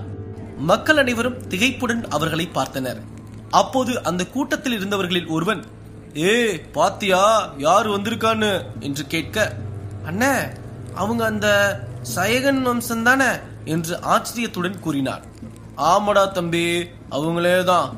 அதோ அவர்தான்டா மாபெரும் கபடபுரம் நாட்டோட இளவரசன் அட்டோரியன் என்று அவர் மெய்சிலிர்த்தபடி கூறினார். கபடபுரம் தென்பாலி நாட்டிற்கு பக்கத்தில் இருக்கும் மாபெரும் ராஜ்யம். தென்பாலி நாட்டை விட படைபலமும் ஸ்பிரிட் அவேக்கிங் செய்பவர்களும் நாட்டு வளமும் மிக்க மாபெரும் ராஜ்யம்தான் கபடபுரம். சயகன் வம்சம் கபடபுரத்தில் புகழ்பெற்ற வம்சம். கபடபுரத்தை ஆள்வது சயகன் வம்சத்தை சார்ந்தவர்கள்தான். கபடபுரத்தின் இளவரசன் அட்டோரியன் எவராலும் வீழ்த்த முடியாத மாவீரன். பல நாடுகளுக்கு சென்று பல போட்டிகளில் வீரர்களையும் அரசர்களையும் துவம்சம் செய்திருக்கிறான். கபடபுர பெண்களின் ஆசை நாயகன். அட்டோரியனுடன் வந்திருப்பது சயகன் வம்சத்தின் ராஜகுரு நெடுமுடி. மைதிலி இருக்கும் இடத்தை நோக்கி விரைந்து வந்த சயகன் வம்சத்தினர், தென்பாலி நாட்டு அரசிற்கு என் வணக்கங்கள் என்று கம்பீரமாக கூறினார் நெடுமுடி. சத்ரபதியும் அவர்களின் ராஜசபையும் திகைப்பில் எழுந்தன. ஆனால் மைதிலி மட்டும் கம்பீரமாக அமர்ந்திருந்தாள். இதை அனைத்தையும் தூரத்திலிருந்து கவனித்துக் கொண்டிருந்த ஆதன் மனதில் திரும்பவும் ஏதோ தவறு நடக்கப் போகிறது என்ற சலனம் ஏற்பட்டது. வணக்கம் ராஜகுரு நெடுமுடி, நீங்க எங்க ராஜ்யத்துக்கு வந்திருக்கத நான் ரொம்ப பெருமையா நினைக்கிறேன் என்று கூறினார் சால்வன் வம்சத்தின் தலைவர் சத்ரபதி. நன்றி சத்ரபதி, இவர்தான் புகழ்பெற்ற கபடபுரத்தின் இளவரசர், பல வீரர்களை போட்டியில் தவிடுபொடியாக்கிய மாவீரன் அட்டோரியன் என்று பெருமையாக அறிமுகம் செய்து வைத்தார் ராஜகுரு நெடுமுடி. சத்ரபதி அட்டோரியனை பார்த்து பெருமிதம் கொண்ட பிறகு, இளவரசர் அட்டோரியனை தென்பாலி மக்கள் சார்பாக வரவேற்கிறேன். இதோ இவள்தான் என்னுடைய மகள் மைதிலி என்று மைதிலியை அறிமுகம் செய்தார் சத்ரபதி. மைதிலி, போமா, போய் பெரியவங்க கிட்ட ஆசீர்வாதம் வாங்கிக்கோ என்றார் சத்ரபதி. மைதிலியும் எழுந்து சென்று ராஜகுரு நெடுமுடியிடம் ஆசீர்வாதம் பெற்றுக் கொண்டார். ராஜகுரு சத்ரபதியை பார்த்து, கபடபுரத்தின் அரசர் அமரர் சார்பாக ஒரு செய்தியை நான் கொண்டு வந்திருக்கிறேன் என்றார் ராஜகுரு நெடுமுடி. நல்லது, இந்த விஷயத்தை இங்க பேச வேண்டாம், நம்ம தனியா பேசுவோம் என்று கூறிவிட்டு அவர்களை அழைத்துக் கொண்டு அங்கிருந்து சென்றார் சத்ரபதி. சில நொடிகளில் ராஜசபை கலைந்தது. மைதிலியை காண வந்த மக்கள் எல்லாம் திரும்பி சென்றனர். மைதிலி அவள் அறையை நோக்கி சென்றாள். ஆதன் மைதிலியை காண அவளின் ரூமை நோக்கி சென்றான். செல்லும் வழியில் ஆதனின் காலுக்கு இடையில் ஒரு எலி ஒன்று வந்து அவனை தடுமாற செய்தது. ஆதன் தடுக்கி அரண்மனையில் இருக்கும் ஒரு அறையின் கதவின் மேல் விழுந்தார். அப்போது அங்கு சிலர் பேசும் சத்தம் கேட்டது. உள்ளே கபடபுரத்தின் அரச குடும்பத்தை சேர்ந்த சயகன் வம்சத்தின் ராஜகுரு நெடுமுடி மற்றும் அட்டோரியன் சத்ரபதியிடம் தனியாக பேசிக் கொண்டிருந்தனர். கபடபுர நாட்டோட நம்பிக்கை நாயகன் எங்கள் இளவரசன் அட்டோரியன் தற்காப்பு கலையில 7வது நிலை வீரர். என்னது 7வது லெவல் வாரியரா என நினைத்து சத்ரபதி சால்வன் ஆச்சரியப்பட்டார். சத்ரபதி, எங்களின் அரசர் உங்கள் மகள் மைதிலி சக்தி வாய்ந்த பீனிக்ஸ் பறவையின் ஸ்பிரிட்டை அவேக்கிங் செய்ததற்கு வாழ்த்துக்களை சொல்ல சொன்னார். அது மட்டுமின்றி உங்கள் மகளை எங்கள் இளவரசருக்கு மணமுடிக்க வேண்டுகோள் விடுத்துள்ளார். நாம் இரு ராஜ்யமும் ஒன்று சேர்ந்தால் எவரும் வீழ்த்த முடியாத பலம் வாய்ந்த படையாகும் என்று அவர் கருதுகிறார் என்று ராஜகுரு நெடுமுடி கூறினார். அதை கேட்டுக்கொண்டிருந்த ஆதன் கடும் கோபத்திற்கு ஆளாகினான். ஆதனுக்கு கோபத்தில் கதவை திறந்து கொண்டு போய் அவர்களை உண்டு இல்லை என்று செய்துவிடலாம் என்ற கோபம் வந்தது.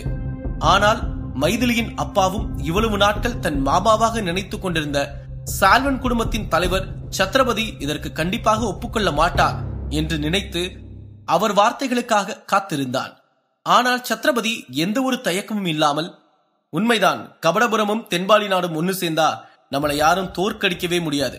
அது மட்டும் இல்ல, என்னோட பொண்ணுக்கு சரியான ஜோடி அட்டோரியன் தான் என்று சந்தோஷத்தில் கூறினார் சத்ரபதி. இதை கேட்டுக்கொண்டிருந்த ஆதனின் கண்கள் சிவந்தது. தன் தாத்தா இவரை நம்ப வேண்டாம் என்று கடிதத்தில் குறிப்பிட்டிருந்தது ஆதனுக்கு ஞாபகம் வந்தது. சத்ரபதியின் பேச்சை கேட்ட நெடுமுடியின் முகம் சற்று மாறியது. எந்த தகுதியும் இல்லாத சாதாரண சாமானியனுக்கு தன் மகளை கட்டிக் கொடுக்க எப்படி ஒப்புக்கொண்டீர்கள்? பீனிக்ஸ் பறவையின் சக்திக்கும் திறமைக்கும் ஆற்றலுக்கும் உரிய இளவரசிக்கு அவன் எவ்வாறு தகுதியானவன் என்று நினைக்கிறீர்கள்? அந்த உதவாக்கரையை மணமுடிக்க ஒப்பந்தம் செய்துவிட்டு இப்போது எங்களிடம் சம்மதம் சொல்கிறீர்கள். அவனும் எங்கள் இளவரசருக்கு சமம் என்று நினைத்தீரோ என்று ஆக்ரோஷமாக கூறினார் ராஜகுரு நெடுமுடி. நெடுமுடியின் கர்ஜனை குரலை கேட்டு சற்று ஆடி போனார் சத்ரபதி. இல்ல, நான் சொல்றத கொஞ்சம் கேளுங்க.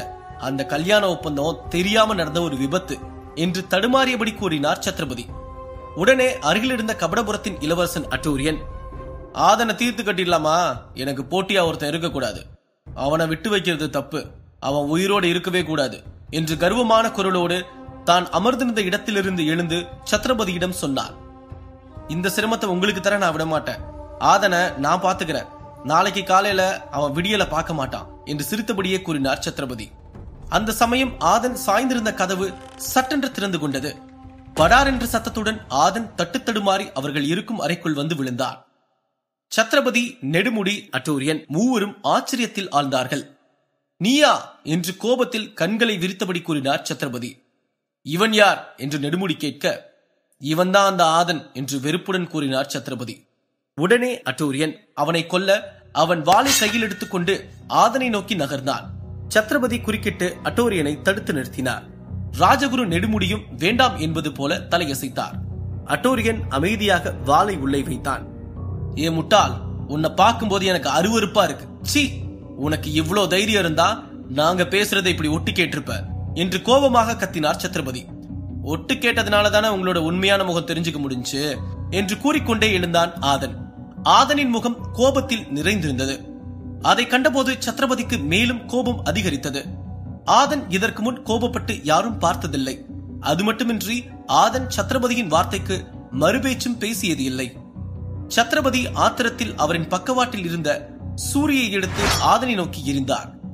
அந்த கத்தி மின்னல் வேகத்தில் ஆதனை நோக்கி வந்தது. ஆதனுக்கு அந்த கத்தி அவனை நோக்கி நெருங்கி வருவது ஸ்லோ மோஷனில் தெரிந்தது. அங்கு இருப்பவர்கள் சற்றும் எதிர்பாராத வகையில் ஆதன் அந்த கத்தியை சுலபமாக பிடித்தான். சத்ரபதிக்கு பெரும் அதிர்ச்சியாக இருந்தது. ராஜகுரு நெடுமுடி ஆதனை கூர்ந்து கவனித்தார். அட்டோரியன் கோபமாக அவனை முறைத்துக் கொண்டிருந்தார். இந்த கத்திய திரும்ப வீச ஒரு நொடி போதும், பாத்துக்கோங்க என்று அழுத்தமான குரலில் கூறினான் ஆதன். நாயே, உனக்கு அவ்வளவு திமிரா என்று கூறிவிட்டு அங்கிருக்கும் மணியை அடித்தார். தென்பாலி நகரத்தின் வீரர்கள் வேகமாக அறைக்குள் வந்து ஆதனை பிடித்தனர்.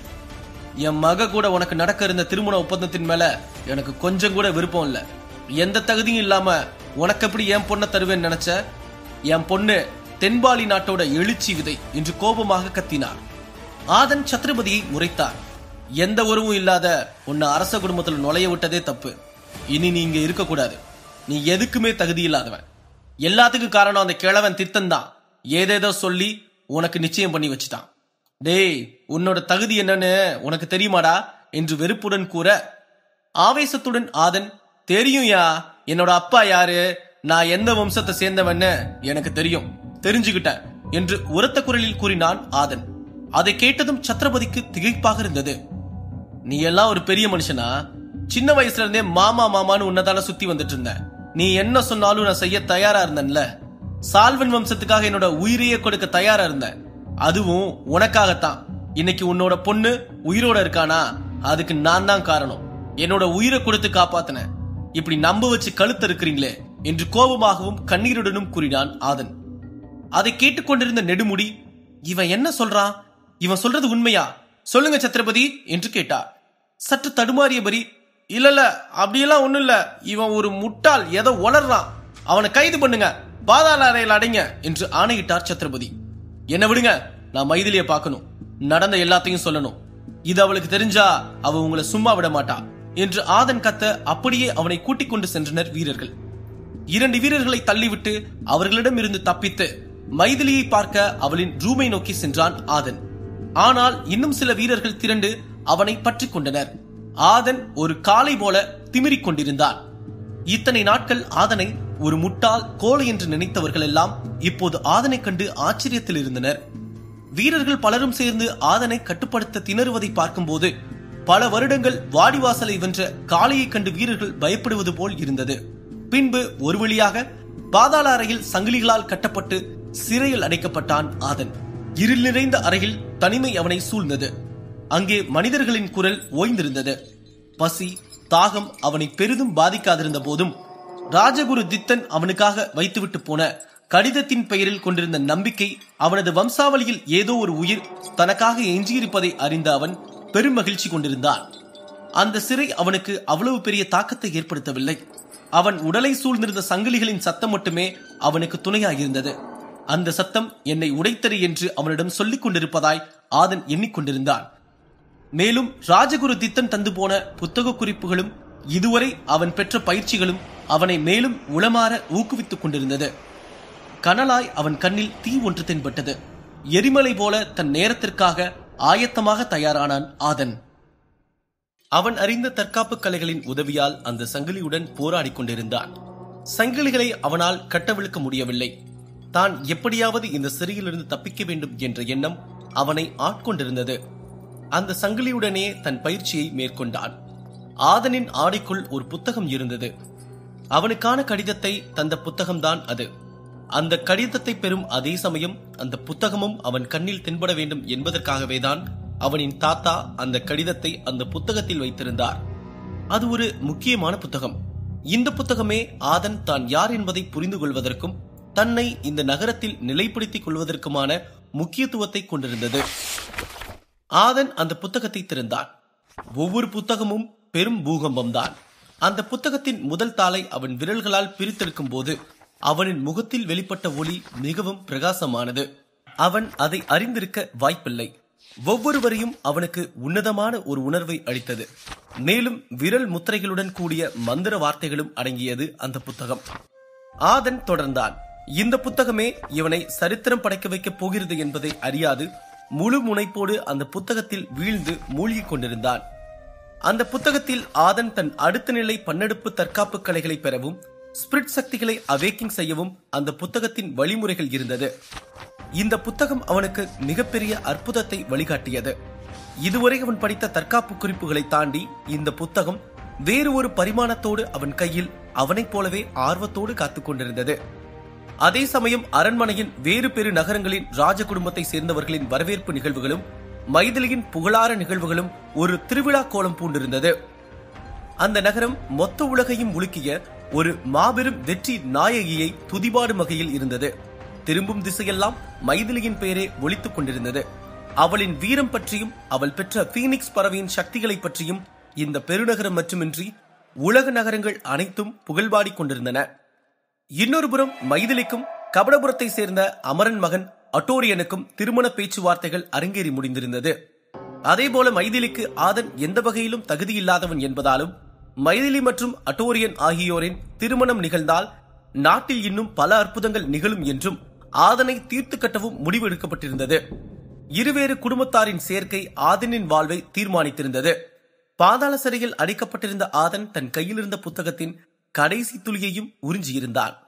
மேலும் அந்த புத்தகத்தின் வெளிப்பாட்டால் ஈட்டப்பட வேண்டிய சக்திகளின் முக்கியத்துவங்களை உணர்ந்து அதற்கான முன்னெடுப்புகளுக்கு தயாரானான் ஆதன்.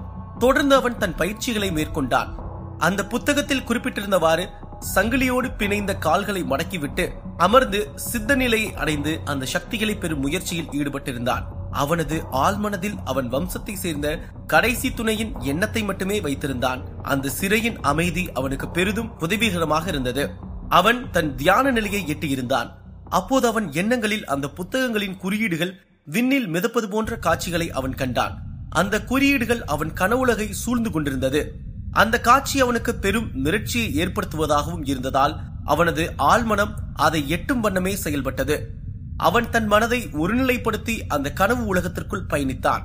குறியீடுகளை பயன்படுத்தி பயணிக்க தொடர்ந்த அவனுக்கு விண்ணில் பல பிரகாசிக்கும் ஒளி சிதறல்களை காண நேரிட்டது. அந்த ஒவ்வொரு ஒளி சிதறல்களும் ஒவ்வொரு வகையான ஸ்பிரிட் சக்திகளை கொண்டிருந்தது. அவற்றை நோக்கி முன்னேறினான் ஆதன். அவனுக்கு அது ஒரு அமானுஷ்ய வாயிலாக தெரிந்தது. அந்த அமானுஷ்யங்களை எதிர்ப்பதாக இருந்தாலும் அதற்கு தயாராகி துணிந்திருந்தான். அந்த ஒளியின் அருகில் சென்ற அவன் ஒவ்வொரு ஒளியும் தான் உள்ளடக்கிய சக்திகளின் வெளிப்பாடாக தென்பட்டது. அவன் முதலில் தான் அங்கு கண்ட மிகப்பெரிய ராட்சச உருவம் ஒளியாக மிதந்து கொண்டிருந்தது. அவன் முதலில் அங்கு கண்ட ஒரு மிகப்பெரிய ராட்சச உருவம் ஒளியாய் மிதந்து கொண்டிருந்தது. அது ஒரு கரடியின் ஸ்பிரிட். ஆதன் அதன் அருகில் சென்றான். அந்த சக்தியின் நிலைப்பாட்டை அறிய முற்பட்டான். ஆனால் அந்த சக்தி அவன் உயிர் சக்தியின் நிலைப்பாட்டை சார்ந்திருக்கவில்லை. அவனுக்கு ஏற்றதாகவும் இல்லை. துளியும் தளர்வில்லாமல் ஆதன் தன் முயற்சிகளை முன்னெடுத்துக் கொண்டே தன் முயற்சியை தொடர்ந்தான். ஒவ்வொரு ஒளியும் உன்னதமான சக்திகளை உள்ளடக்கியிருக்கிறது. அவன் கண்முன்னே பிரகாசித்த அடுத்த ஒளி ஒரு பச்சை நிற மரகத ஒளியாகும். அதன் அருகில் சென்றான். ஆதன் அதன் உயிர் சக்தியை உணர்ந்தான். அது ஒரு பீனிக்ஸ் பறவையின் சக்தி. இந்த பீனிக்ஸ் பறவையின் சக்திதான் நேற்று நடந்த பலிபீட நிகழ்வின் போது மைதிலி அடைந்த பெரு உச்ச சக்தியாகும். அதை ஈட்ட முற்பட்டான் ஆதன். ஆனால் அதுவும் அவன் உயிர் சக்தியை ஒத்திருக்கவில்லை. ஆதன் கொஞ்சமும் சலித்துக் கொள்ளாமல் அடுத்த ஒளியை நோக்கி முன்னேறினான். விசித்திரமான பல உருவங்களை கொண்ட ஸ்பிரிட்டுகளும் அங்கு மிதந்து கொண்டிருந்தாலும் ஆதனுக்கான ஸ்பிரிட்டை மட்டுமே அவனால் அங்கு பெற முடியும். லயன் ஸ்பிரிட், டைகர் ஸ்பிரிட், ஒலிப் ஸ்பிரிட் என பல மிருகங்களின் ஸ்பிரிட்டுகள் அங்கிருந்தாலும் ஆதன் உயிர் சக்திக்கு ஏதும் ஒத்திருக்கவில்லை. தொடர்ந்து முயற்சி செய்து கொண்டிருந்தான். பல சக்திகளை பரிச்சயம் செய்த ஆதன் தனக்கான சக்தி எங்கு இருக்கிறது என்ற திகைப்பில் ஆழ்ந்தான். பல நூறு சக்திகள் விண்ணை ஆர்ப்பரித்துக் கொண்டிருக்கின்றன. அந்த ஆர்ப்பரிப்புகளை அடக்கி ஆளும்படியான ஒரு மாபெரும் கர்ஜனை ஒன்று அங்கு ஒலித்தது. அந்த கர்ஜனையின் சத்தம் திகைப்பிலிருந்து ஆதனுக்கு திகில் ஊட்டுவதாக இருந்தது. ஆதனை சுற்றியிருந்த ஸ்பிரிட்ஸ் அனைத்தும் அந்த சத்தத்தை கேட்டு ஒரு திசையில் திரும்பி தலைவணங்கி அடிபணிந்தன. ஆதன் சத்தம் வந்த திசையை ஆர்வமாக பார்த்தான். அப்போது மீண்டும் அந்த கர்ஜனை ஒலித்தது. மேகங்களுக்கு நடுவே ஒரு பெரிய உருவம் ஒன்று கம்பீரமாக வந்து நின்றது. அங்கிருந்த அனைத்து ஸ்பிரிட்டுகளும் அந்த உருவத்தை கண்டுதான் தங்கள் மரியாதையை தலைவணங்கி காட்டியது. அந்த ஸ்பிரிட்ஸ் பிரபஞ்ச சக்திகளுக்கு எல்லாம் முன்னோடியாக தெரிந்தது. ஆதனை வியப்படைய செய்த அனைத்து சக்திகளும் அதன் முன்பு அடிபணிந்து நின்றன. அங்கு நிகழ்ந்த பிரகாசத்தால் நிலை தடுமாறி போன ஆதனுக்கு அந்த ஸ்பிரிட் எந்த மிருகத்தின் சக்தியை கொண்டிருக்கும், அதன் உருவம் எதை ஒத்திருக்கும் என்பதை அறிந்து கொள்ள ஆர்வமாக இருந்தான். ஏற்பட்ட ஒளியின் பிரகாசத்தால் கண்களை தேய்த்தவாறு அடியெடுத்து வைத்து அந்த உருவத்தை நோக்கி முன்னேறினான். அருகில் செல்ல செல்ல அங்கு அவன் அறிந்த மிருகங்களின் ஸ்பிரிட் சக்திகள் எல்லாம் பெரும் சக்தியாய் அது திகழ்ந்திருந்தது என்று எண்ணினான். இங்கிருக்கும் மிருகங்களின் உயிர் சக்திகளுக்கெல்லாம் உயிர் சக்தியாய் இந்த பிரபஞ்சத்தை ஆட்கொண்ட அனைத்து சக்திகளையும் விழுங்கும் அளவிற்கு பெரும் சக்தியாய் அங்கு காட்சியளித்தது நெருப்பை உமிழும் ஒரு டிராகன். அந்த கம்பீரமான தோற்றத்தை பார்த்து வியந்து போனான். ஆதனுக்கு பிரம்மாண்டமான அந்த உருவம் பெரும் சக்தியாக நெருப்பை உமிழ்ந்தவாறு காட்சியளித்தது. அந்த டிராகனை நெருங்கினான் ஆதன். அந்த டிராகனின் ஸ்பிரிட் அதன் ராட்சச ரெக்கைகளை விரித்துக் கொண்டு வானில் ஒரு வட்டமிட்டு நெருப்பை விண்ணை நோக்கி கக்கியது. பறந்து கொண்டிருந்த அந்த டிராகனின் ஸ்பிரிட்டை ஆதன் உற்று பார்த்து கொண்டிருந்தார். சில நொடிகளில் வானில் பறந்தபடியே ஆதனை பார்த்தது அந்த டிராகன் ஸ்பிரிட். இருவரும் ஒருவரை ஒருவர் பார்க்க சட்டென ஆதனை நோக்கி வேகமாக வந்தது அந்த டிராகன் ஸ்பிரிட். ஆதனின் கால்கள் பயத்தில் அங்கிருந்து ஓட புறப்பட்டது. ஆனால் அவனால் தன் கால்களை நகர்த்த முடியவில்லை. சட்டென ஆதன் அவனை அறியாமல் பறக்க ஆரம்பித்தான். டிராகன் ஆதனை நோக்கி வர ஆதனும் டிராகனை நோக்கி பறந்து கொண்டிருந்தான். டிராகனை நெருங்க நெருங்க ஆதனுக்கு பயம் அதிகமானது. இறுதியில் ஆதனும் டிராகனும் மோதிக்கொண்டனர். இந்த மோதலின் வெளிப்பாடு பிக் பேங் வெடிப்பை போல இருந்தது. இறுதியில் ஆதனும் டிராகனும் விண்ணில் பல ஒளி மாற்றங்களுடன் இரு உயிர் சக்திகளும் ஒன்றிணைந்து பின்னி பிணைந்து கொண்டு இருந்தது. உயிரிழப்பை ஏற்படுத்தும் அளவிற்கு அது பெரும் அச்சத்தை கொடுக்கும் வகையில் இருந்தது. டிராகனின் மொத்த சக்தியையும் அடைந்து கொண்டிருந்தான் ஆதன். அதிர்ஷ்டவசமாக அந்த டிராகனின் உயிர் சக்தி ஆதனின் உடலுக்கு இணையானதாகவும் இவன் உயிர் சக்தியை ஒத்ததாகவும் இருந்தது. அந்த நிகழ்வின் போது விண்ணில் ஏற்பட்ட பெரு ஒளி வெடிப்பு சிதறல் ஒரு இடி போல இறங்கியது. விண்ணிலிருந்து எரியப்பட்ட ஒவ்வொரு ஒளிவீச்சு கதிர்களும் கெப்லர் கிரகத்தில் இருக்கும் தென்பாலி நாட்டின் சால்வன் வம்ச பலிபீடத்தை பிளந்து கொண்டு முன்னேறியது. பலிபீடத்தின் கீழ்த்தளத்தில் பாதாள சிறையில் அடைக்கப்பட்டிருந்த ஆதனின் உடலை அந்த ஒளிக்கீற்றுகள் வந்தடைந்தன. அந்த ஒளி இருளிலிருந்து நகரத்தை வெளிச்சப்படுத்தியது. அந்த நிகழ்வு அந்த நகரவாசிகளை மிகவும் பிரமிப்புக்கு உள்ளாக்கியது. நகரத்தை சுற்றியுள்ள அனைத்து மக்களின் பார்வையும் சால்வன் குடும்பத்தின் கோட்டையின் மீது இருந்தது. அந்த நகரத்தில் வசிக்கும் அனைத்து மக்களும் சால்வன் குடும்பத்தில் யாரோதான் ஸ்பிரிட் அவேக்கிங் செய்ததாக நினைத்தார்கள். சிலர் மைதிலி தான் இரண்டாவதாக சக்தியை எழுப்பியிருக்கிறாள் என்று எண்ணி வாக்குவாதத்தில் ஈடுபட்டனர். அவர்கள் அந்த ஒளி பிரகாசத்தை பார்த்து மிரண்டு போயிருந்தனர். அவர்களின் எண்ணத்தில் தற்போது போர் வீராங்கனையாக பீனிக்ஸ் பறவையின் உயிர் சக்தியை அடைந்து ஒட்டுமொத்த உலகையும் வியப்படைய செய்த சால்வன் குடும்பத்தை சார்ந்த மைதிலியின் முகம்தான் ஞாபகத்திற்கு வந்தது. ஆனால் அங்கு நிகழ்ந்தது அவர்களின் எண்ணத்திற்கு அப்பாற்பட்ட ஒன்றாக தான் இருந்தது.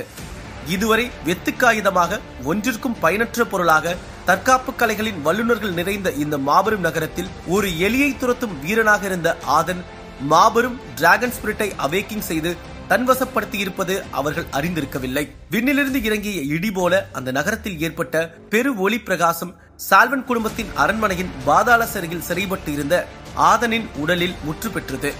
ஆதன் தற்போது 5ஆம் நிலை வாரியராக மாறி சக்திகளை முழுவதுமாக அடைந்திருந்தான். அவனை சூழ்ந்திருந்த விலங்குகள் புகையாக மாறி காத்தில் கரைந்தது. ஆதன் கனவுகளை விட்டு நிஜ உலகிற்கு வந்தான். அவனை சுற்றி பச்சை நிற மரகத ஒளி சூழ்ந்திருந்தது. அது டிராகன் ஸ்பிரிட்டின் பிரகாசம். ஒட்டுமொத்த சக்தியும் உள்வாங்கிய அவன் சிறிது மயக்க நிலையை அடைந்து பின்னர் தெளிந்தெழுந்தான். கண்விழித்த ஆதன் தான் அந்த டிராகனின் முழு சக்தியை அடைந்து விட்டோமா என்பதை அறியாது திகைப்பில் திளைத்தான். ஆதனின் உடலில் பல மாற்றங்கள் நிகழ்ந்திருந்தது. அன்று இரவு காவலர்களால் ஏற்பட்ட காயங்களும் முற்றிலும் ஆறியிருந்தது. அவனை சூழ்ந்திருந்த சங்கிலிகள் அவிழ்ந்து ஆங்காங்கே சிதறி கிடந்தன. அவன் மூச்சில் அனல் வீசியது. வெப்பம் மிகுந்த அவனது உடல் முறுக்கேறி நரம்புகள் புடைத்து உடல் மொத்தமும் மிருகத்தின் தோல் போல வலிமை மிக்கவனாக இருந்தது. அவனது கண்கள் மரகத ஒளி போல மின்னிக் கொண்டிருந்தது. இந்த பிரகாசத்தை உணர்ந்த அரண்மனை காவலர்களின் 4 பேர் பாதாள சிறையை நோக்கி முன்னேறினர். அவர்களுக்கு தெரியவில்லை, தங்களால் சிறைபிடிக்கப்பட்ட ஆதன் இப்போது மாபெரும் சக்தியை பெற்றிருக்கிறான். சிறையை வந்தடைந்த காவலர்கள் ஆதனை நோக்கி முன்னேறினர். அவர்களுக்கு அங்கு ஏதோ அசம்பாவிதம் நடப்பது போல தெரிந்தது. ஆதனை சூழ்ந்திருந்த சங்கிலிகள் அறுபட்டு கிடந்ததை பார்த்தனர்.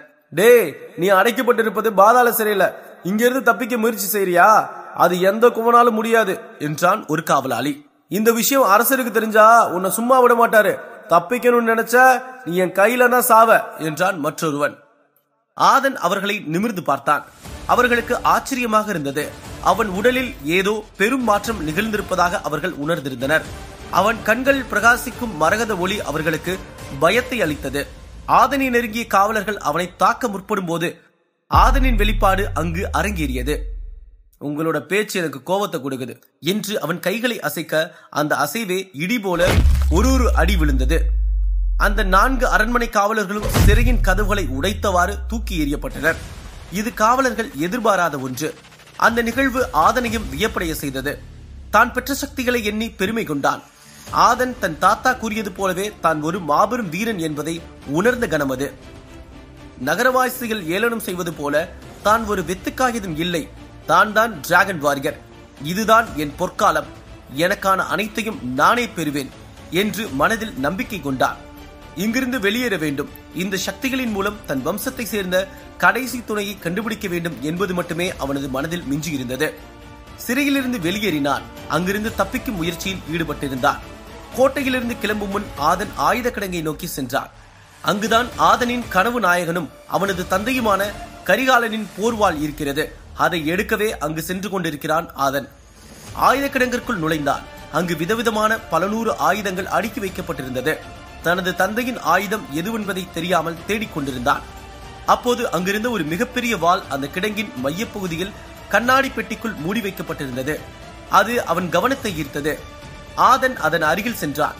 அது வெகு நாட்கள் நகராதிருந்ததால் துருப்பிடித்து பார்க்க மிக பழமையான வாள் போல இருந்தது. அந்த வாள் மிகவும் ரம்மியமாக இருந்தது. அதன் கம்பீரம் அவனுக்கு இதுதான் தன் தந்தை பயன்படுத்திய வாளாக இருக்கக்கூடும் என்ற எண்ணத்தை அளித்தது. அவன் அந்த கண்ணாடி பெட்டகத்தை திறந்து அந்த வாளை தன் கையில் ஏந்தினான். அப்போது அங்கு அவனின் பின்புறம் இருந்து ஒரு குரல் கேட்டது. டேய், நீ எப்படி இங்க வந்த? உன்னை பாதாள சிறையில தானே அடைச்சு வச்சிருந்தாங்க. அங்கிருந்து எப்படி தப்பிச்ச? அங்கிருந்து தப்பிக்கிறது முடியாத காரியாச்சே, நீ எப்படி தப்பிச்ச என்று கூறியவாறே ஆதனை நோக்கி ஒருவன் வந்து கொண்டிருந்தான். அவன் வேறு யாரும் அல்ல, மைதிலி ஸ்பிரிட் அவேக்கிங் செய்யும் போது கூட்டத்தில் ஒருவன் மைதிலியை அடைய வேண்டும் என்று கூறியவன் ஆதி. சால்வன் குடும்பத்தில் ஒருவன், சத்ரபதியின் இளைய சகோதரியின் மகன். சிறுவயதிலிருந்தே ஆதனை அவனுக்கு நன்கு தெரியும். ஆதனை கேலி கிண்டல் செய்வதே ஆதிக்கு பொழுதுபோக்கு.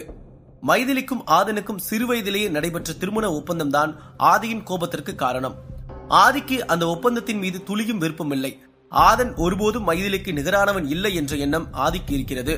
அதனால் ஆதனை சுத்தமாக ஆதிக்கு பிடிக்காது. அதை காரணமாக கொண்டு ஆதனிடம் சண்டையிடுவதையே முழு நேர வேலையாக கொண்டிருந்தான் ஆதி. அந்த வாளை மரியாதையா கீழே வச்சிரு, அதை தொடக்கூட உனக்கு தகுதி இல்ல.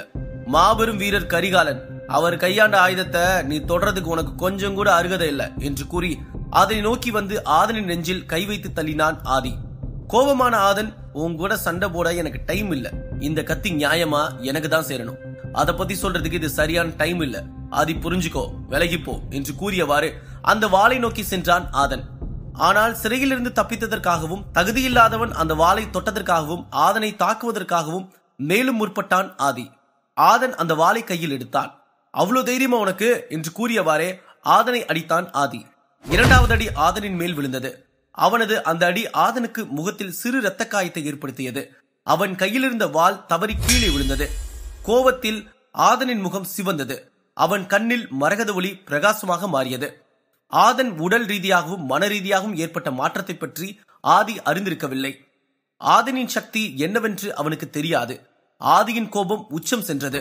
சிறுவயதிலிருந்து இவர்கள் இருவருக்கும் இடையில் ஏற்படும் சண்டைகளில் ஆதன் இருவரை ஒரு அடி கூட அவனை எதிர்த்து அடித்ததே கிடையாது.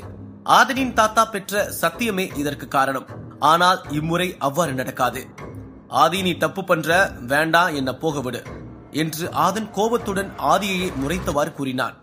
என்னடா வேண்டாம், உன்னோட தகுதி என்னன்னு உனக்கு தெரியும். நீ எல்லாம் அந்த வாளை எடுக்கலாமா?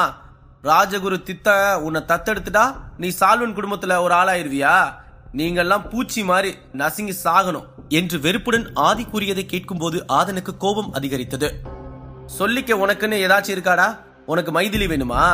உங்க அப்பா யாருன்னு கூட உனக்கு தெரியாது. நீ எல்லாம் எனக்கு சமமா இந்த கோட்டைக்குள்ள இருக்கிறது எனக்கு எவ்வளவு கடுப்பா இருக்கு தெரியுமா என்று ஆதி எரிச்சலுடன் கூறியவாறே ஆதனை தாக்கினான். ஆதியின் பேச்சை கேட்டு கோபத்தின் உச்சிக்கே சென்ற ஆதன் அவனை திரும்ப தாக்க தயாரானான். ஆதியின் அடுத்த அடி தன் மேல் விழாதிருக்கவும் தன்னை தற்காத்துக் கொள்ளவும் ஆதன் செய்த ஒரு தற்காப்பு நிலை ஆதியை தூக்கி எறிய செய்தது. ஆதனின் நிலைப்பாடு ஒரு டிராகன் அனலாய் மூச்சு விடுவது போல நின்று கொண்டிருந்தான். தூக்கி எறியப்பட்ட ஆதியின் தலையில் இருந்து ரத்தம் வந்தது.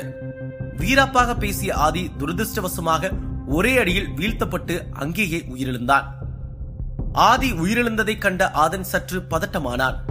ஆதன் தன்னை தற்காத்துக் கொள்ளத்தான் அவனை அடித்தான். ஆனால் ஆதனின் கோபம் அவனுக்கு மிகப்பெரிய சக்தியை கொடுத்தது. பின்பு அங்கிருந்து உடனடியாக செல்ல வேண்டும் என்று ஆதன் காலருகே விழுந்து கிடந்த வாளை எடுக்கும் போது அவன் முகத்தில் ஏற்பட்ட காயத்திலிருந்து வழிந்த ரத்தம் அந்த வாளின் மீது விழுந்தது. அவனின் ரத்தம் அந்த வாளில் பட்டவுடன் அந்த வாள் முழுவதும் படரத் தொடங்கியவுடன் அந்த வாள் தன் துருவை உடைத்தெறிந்து வைரமாக மிளிர வைக்கும் ஒளியோடு புது பொலிவுடன் மின்னி பிரகாசித்தது. இதுவரை அவன் வாழ்நாளில் அப்படி ஒரு சம்பவத்தை பார்த்ததே இல்லை. இதுதான் தன் தந்தை மாவீரர் கரிகாலனின் வாள் என்பதை அவன் புரிந்து கொண்டான். புதுப்பொலிவுடன் அந்த வாள் அவன் கையில் மின்னிக் கொண்டிருந்தது. அது அவனுக்கு பெரு ஆறுதலாகவும் மேலும் அவனுக்கு வலு சேர்ப்பதாகவும் இருந்தது. மிக பெரும் சந்தோஷத்தில் திளைத்தான் ஆதன். அந்த வாள் அவன் வாழ்நாளில் கிடைத்த முதல் சொத்தாக பார்த்தான். அந்த வாளை கைப்பற்றியவுடன் அந்த அரண்மனையை விட்டு வெளியேற நினைத்தான். அப்போது தற்செயலாக ஏதோ சத்தம் கேட்டு ஆயுத கிடங்கிற்கு வந்த மைதிலியின் தங்கை யாழினி ஆதனின் எதிரே நின்றார். நீ இங்க என்ன செஞ்சிட்டு இருக்க? அவனுக்கு என்னாச்சு என்று ஆச்சரியத்துடன் கேட்டாள் யாழினி. அட பாவி, அவனை நீ கொன்னுட்டியா? அட பாவி, அவனை கொன்னுட்டியா? ஆதன் வாளை கைப்பற்றியவுடன் அந்த அரண்மனையை விட்டு வெளியேற நினைத்தான். அப்போது தற்செயலாக ஏதோ சத்தம் கேட்டு ஆயுத கிடங்கிற்கு வந்த மைதிலியின் தங்கை யாழினி ஆதி இரத்த கோலத்தில் கிடப்பதையும் ஆதனையும் கண்டு அதிர்ச்சி அடைந்தாள். நீ என்ன செஞ்சிட்டு இருக்க? அவனுக்கு என்னாச்சு என்று ஆச்சரியத்துடன் கேட்டாள் யாழினி. அட பாவி, அவனை நீ கொன்னுட்டியா? சிறையிலிருந்து தப்பிச்சது மட்டும் இல்லாம நீ இவனையும் கொன்னு இருக்க. நீ தப்புக்கு மேல தப்பு பண்ணிக்கிட்டே இருக்க. இங்கிருந்து உன்னால கண்டிப்பா தப்பிக்க முடியாது என்று கோபமாக சொன்னாள் யாழினி. ஓ வம்சத்தை சேர்ந்தவங்க பண்ணது மட்டும் நியாயமா? மைதிலியை இன்னொருத்தருக்கு கல்யாணம் பண்ணி வைக்க முடிவு பண்ணிருக்காரு உங்க அப்பா என்று ஆதன் கூற, சிறிதும் இடைவெளியின்றி யாழினி, எனக்கு அது தெரியும், அந்த முடிவு சரிதான், உங்க 2 பேருக்கும் செட் ஆகாது. ஆதன் புரிஞ்சுக்கோ என்றார். யாழினி கூறியதை கேட்டு சில நொடிகள் மௌனமாக இருந்த ஆதன், அப்ப என்ன கொல்லணும்னு முடிவு பண்ணதும் உனக்கு தெரியுமா? இது துரோகம் இல்ல என்று ஆதன் மனவலியுடன் யாழினியை பார்த்து கேட்டான். வளராத, என்னோட அப்பா அப்படிலாம் கண்டிப்பா பண்ண மாட்டாரு. நான் உன்னை எங்கேயும் போக விட மாட்டேன். நீ தப்பிக்கணும்னா என்ன மீறிதான் போகணும் என்று கூறியவாறு ஆதனை எதிர்க்க தயாரானாள் யாழினி. யாழினி, இங்க நடக்கிற விஷயத்தை புரிஞ்சுக்கிற பக்குவம் இன்னும் உனக்கு வரல. என்ன போக விடு, இல்லனா ஆதியோட கதிதான் உனக்கும் என்று ஆதன் யாழினியை மிரட்ட முயற்சித்தான். ஆனால் யாழினியோ பயப்படாமல் தைரியமாக ஆதனை எதிர்த்தாள். ஆதன் தன் கையில் கொண்ட வாளுடன் அவளை நெருங்கினான். என்ன கொல்ல போறியா? ஆதன், நீ ஏன் இப்படி நடந்துக்கிற என்று யாழினி கேட்க, அதற்கு நான் உன்னை கொல்ல மாட்டேன். சின்ன வயசுல நீ உன் கையால எனக்கு சாப்பாடு கொடுத்திருக்க. பல நேரத்துல அதுதான் என் பசியை தீர்த்திருக்கு. நான் இந்த அரண்மனையை விட்டு போகணும், அவ்வளவுதான். என்ன புரிஞ்சுக்கோ யாழினி என்றான். அப்போது அங்கே வந்த அரண்மனையை சேர்ந்த காவலர்களின் படை ஆதனை சூழ்ந்தது. ஆதன் தன் கையில் ஏந்திய வாளை இறுக்க பிடித்து அதை பிரயோகிக்க துணிந்தார்.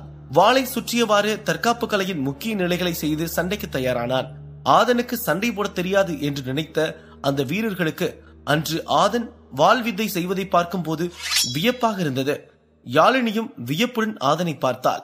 ஆதன் தான் இவ்வளவு நாட்கள் தன் தாத்தா கொடுத்து விட்டு சென்ற குறிப்புகளை படித்து தனிமையில் பயிற்சி செய்து தற்காப்பு கலையின் முறைகளை வெளிக்காட்ட இதுதான் சரியான சமயம் என்று கருதினான். தன் தற்காப்பு கலைகளை பயன்படுத்தி அங்கிருந்த அத்தனை வீரர்களையும் வீழ்த்தினார். ஒவ்வொருவராய் சுருண்டு விழுந்தனர். ஆதனை சுற்றி சுமார் 12 வீரர்கள் வீழ்ந்திருந்தனர். ஆதன் இத்தனை அருமையாக சண்டையிடுவான் என்று யாழினிக்கு தெரியவில்லை. யாழினி ஆதனை கண்டு வியப்பில் ஆழ்ந்திருந்தார். ஆதனின் சண்டை முறைகளை பார்க்கும்போது பல வருடங்கள் பயிற்சி பெற்றவன் போல இருந்தது. தற்காப்பு பயிற்சிகளை ஆதன் மேற்கொண்டதை யாழினி இதுவரை பார்த்ததே இல்லை. ஆதன் எவ்வாறு இப்படி அற்புதமாக சண்டை செய்தான் என்று யாழினிக்கு ஆச்சரியமாக இருந்தது. ஆதன் தப்பித்த செய்தி சத்ரபதியின் காதை எட்டியது. வேக வேகமாக சால்வன் வம்சத்தின் தலைவர் சத்ரபதியும் சயகன் வம்சத்தை சார்ந்த அட்டோரியனும் நெடுமுறியும் அங்கு வந்தனர். அவர்களை தொடர்ந்து பல வீரர்களும் வந்தனர். அங்கு ஆதி இரத்த வெள்ளத்தில் கிடப்பதை கண்ட சத்ரபதியின் கண்கள் பேரதிர்ச்சியில் விரிந்தது. அதே கோவத்துடன் ஆதனை கண்ட சத்ரபதி, உன்னை சிறையில் அடைச்சு நான் தப்பு பண்ணிட்டேன், அங்கேயே உன்னை கொண்டு இருக்கணும், உன்னை நான் விட்டு வச்சது தப்பு என்று கூறிக்கொண்டே ஆதனை நோக்கி முன்னேறினார். பெரிய துரோகம் செஞ்சிருக்கீங்க, அதுக்கான பலனை நீங்க கண்டிப்பா அனுபவிப்பீங்க என்று கூறி ஆதன் தன் கையில் இருந்த வாளை இறுக்க பிடித்தபடி முன்னேறினார். இருவரின் கோபத்தையும் பார்த்தபோது யாழினிக்கு கவலையாக இருந்தது. அட்டோரியனின் கண்கள் சிறுத்தை தன் இரையை கூர்ந்து கவனிப்பது போல ஆதனை பார்த்து கொண்டிருந்தார். வீரர்கள் அனைவரும் அங்கு என்ன நடக்கிறது என்று புரியாமல் தங்கள் அரசரின் ஆணைக்காக தயாராக இருந்தனர். சத்ரபதியும் ஆதனும் கோபத்துடன் இருவரும் நெருங்கினர். அப்போது எதிர்பாராத வகையில் அட்டோரியன் குறுக்கிட்டு ஆதனை தூக்கி எறிந்தான். ஆதன் சில அடிகள் பறந்து சென்று சுவற்றில் அடித்து கீழே விழுந்தான். பின் கோபமாக எழுந்து அட்டோரியனை தாக்க முன்வந்தான் ஆதன். ஆனால் ராஜகுரு நெடுமுடி அட்டோரியனின் முன்வந்து நின்று அந்த சண்டையை தடுத்தார். பிறகு அட்டோரியனை அங்கிருந்து அழைத்து சென்றார் அவர். அப்போது கோபத்தின் உச்சிக்கு சென்ற சத்ரபதி வீரர்களுக்கு ஆதனை பிடிக்குமாறு உத்தரவிட்டார். தொடர்ந்து இங்கு இவர்களிடம் சண்டை போடுவது முட்டாள்தனம், தான் எப்படியாவது இங்கிருந்து வெளியேற வேண்டும் என்றும் மைதிலியை காண வேண்டும் என்றும் எண்ணிய ஆதன் அவனை எதிர்க்க வந்த வீரர்களை சமாளித்து யாழினியின் கழுத்தில் வாளை வைத்தான். அவர்களிடம் இருந்து தன்னை தற்காத்துக் கொள்ளவே ஆதன் இவ்வாறு செய்தான். டேய் டேய் டேய் வேணாண்டா வேணாண்டா என்று பதறினார் சத்ரபதி. ஆதன், என்ன பண்ற நீ? என்ன விடு என்றாள் யாழினி. பேசாமரு இல்லனா என்று உரத்த குரலில் சொன்னான் ஆதன். ஆதனின் குரலை கேட்டு சற்று பயந்து போனாள் யாழினி. எதுவும் பேசாமல் ஆதனின் போக்குக்கு நகர்ந்தாள். நான் மைதிலிய பார்க்கணும். அவளை பார்த்து நீங்க செஞ்ச எல்லா விஷயத்தையும் சொல்லணும். எங்களோட காதலை யாராலும் பிரிக்க முடியாது என்று சிவந்த கண்களுடன் ஆவேசமாக கூறினான் ஆதன். ஆதன் பேசியவாறே மெல்ல நடந்து ஆயுத கிடங்கை விட்டு வெளியேறினான். யாழினியும் ஆதனுக்கு ஏற்றாறு போல் நடந்து கொண்டாள். ஏ நாயே, உன்னால சின்ன வயசுலே கொன்றிருக்கணும், எல்லாம் அந்த தித்தன் கிழவனால என்று கோபமாக கத்தினார் சத்ரபதி. ஆதனை கண்ட படை வீரர்கள் ஆயுதங்களுடன் தயாராக இருந்தனர். கோட்டையின் மேற்புறத்திற்கு வந்தவுடன் தன் அன்பு காதலி மைதிலியின் பெயர் சொல்லி கத்தினான் ஆதன். சில நொடிகளில் மைதிலி வெளியே வந்தாள். அவள் கூடவே அட்டோரியனும் வந்தான். இருவரையும் சேர்த்து பார்த்தவுடன் ஆதனுக்கு பதட்டமாக இருந்தது. ஆனால் ஆதன் அமைதியாக மைதிலி என்று சிரித்த முகத்துடன் யாழினியின் கழுத்தில் இருந்த வாளை எடுத்தார். அந்த சந்தர்ப்பத்தை பயன்படுத்த நினைத்த சத்ரபதி வீரர்களிடம் ஆதனை பிடிக்குமாறு கண்காமித்தார். அப்போது தயாராக இருந்த வீரர்களில் ஒருவன் ஆதனை எட்டி மிதித்து தன் கத்தியால் ஆதனை தாக்க முற்பட்டான்.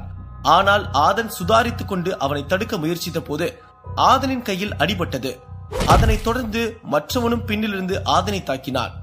ஆ என்று வலியில் கத்தினான் ஆதன். பின்னாலிருந்து தாக்கியவன் திரும்ப ஆதனை தாக்க வர அவனை தடுத்து தன் வாளை கொண்டு ஒரே அடியில் அவனை கொன்றான். என்னடா பார்த்துட்டு இருக்கீங்க, அவனை கொல்லுங்க என்று சத்ரபதி கத்த வீரர்கள் ஆதனை தாக்க முன் வந்தனர்.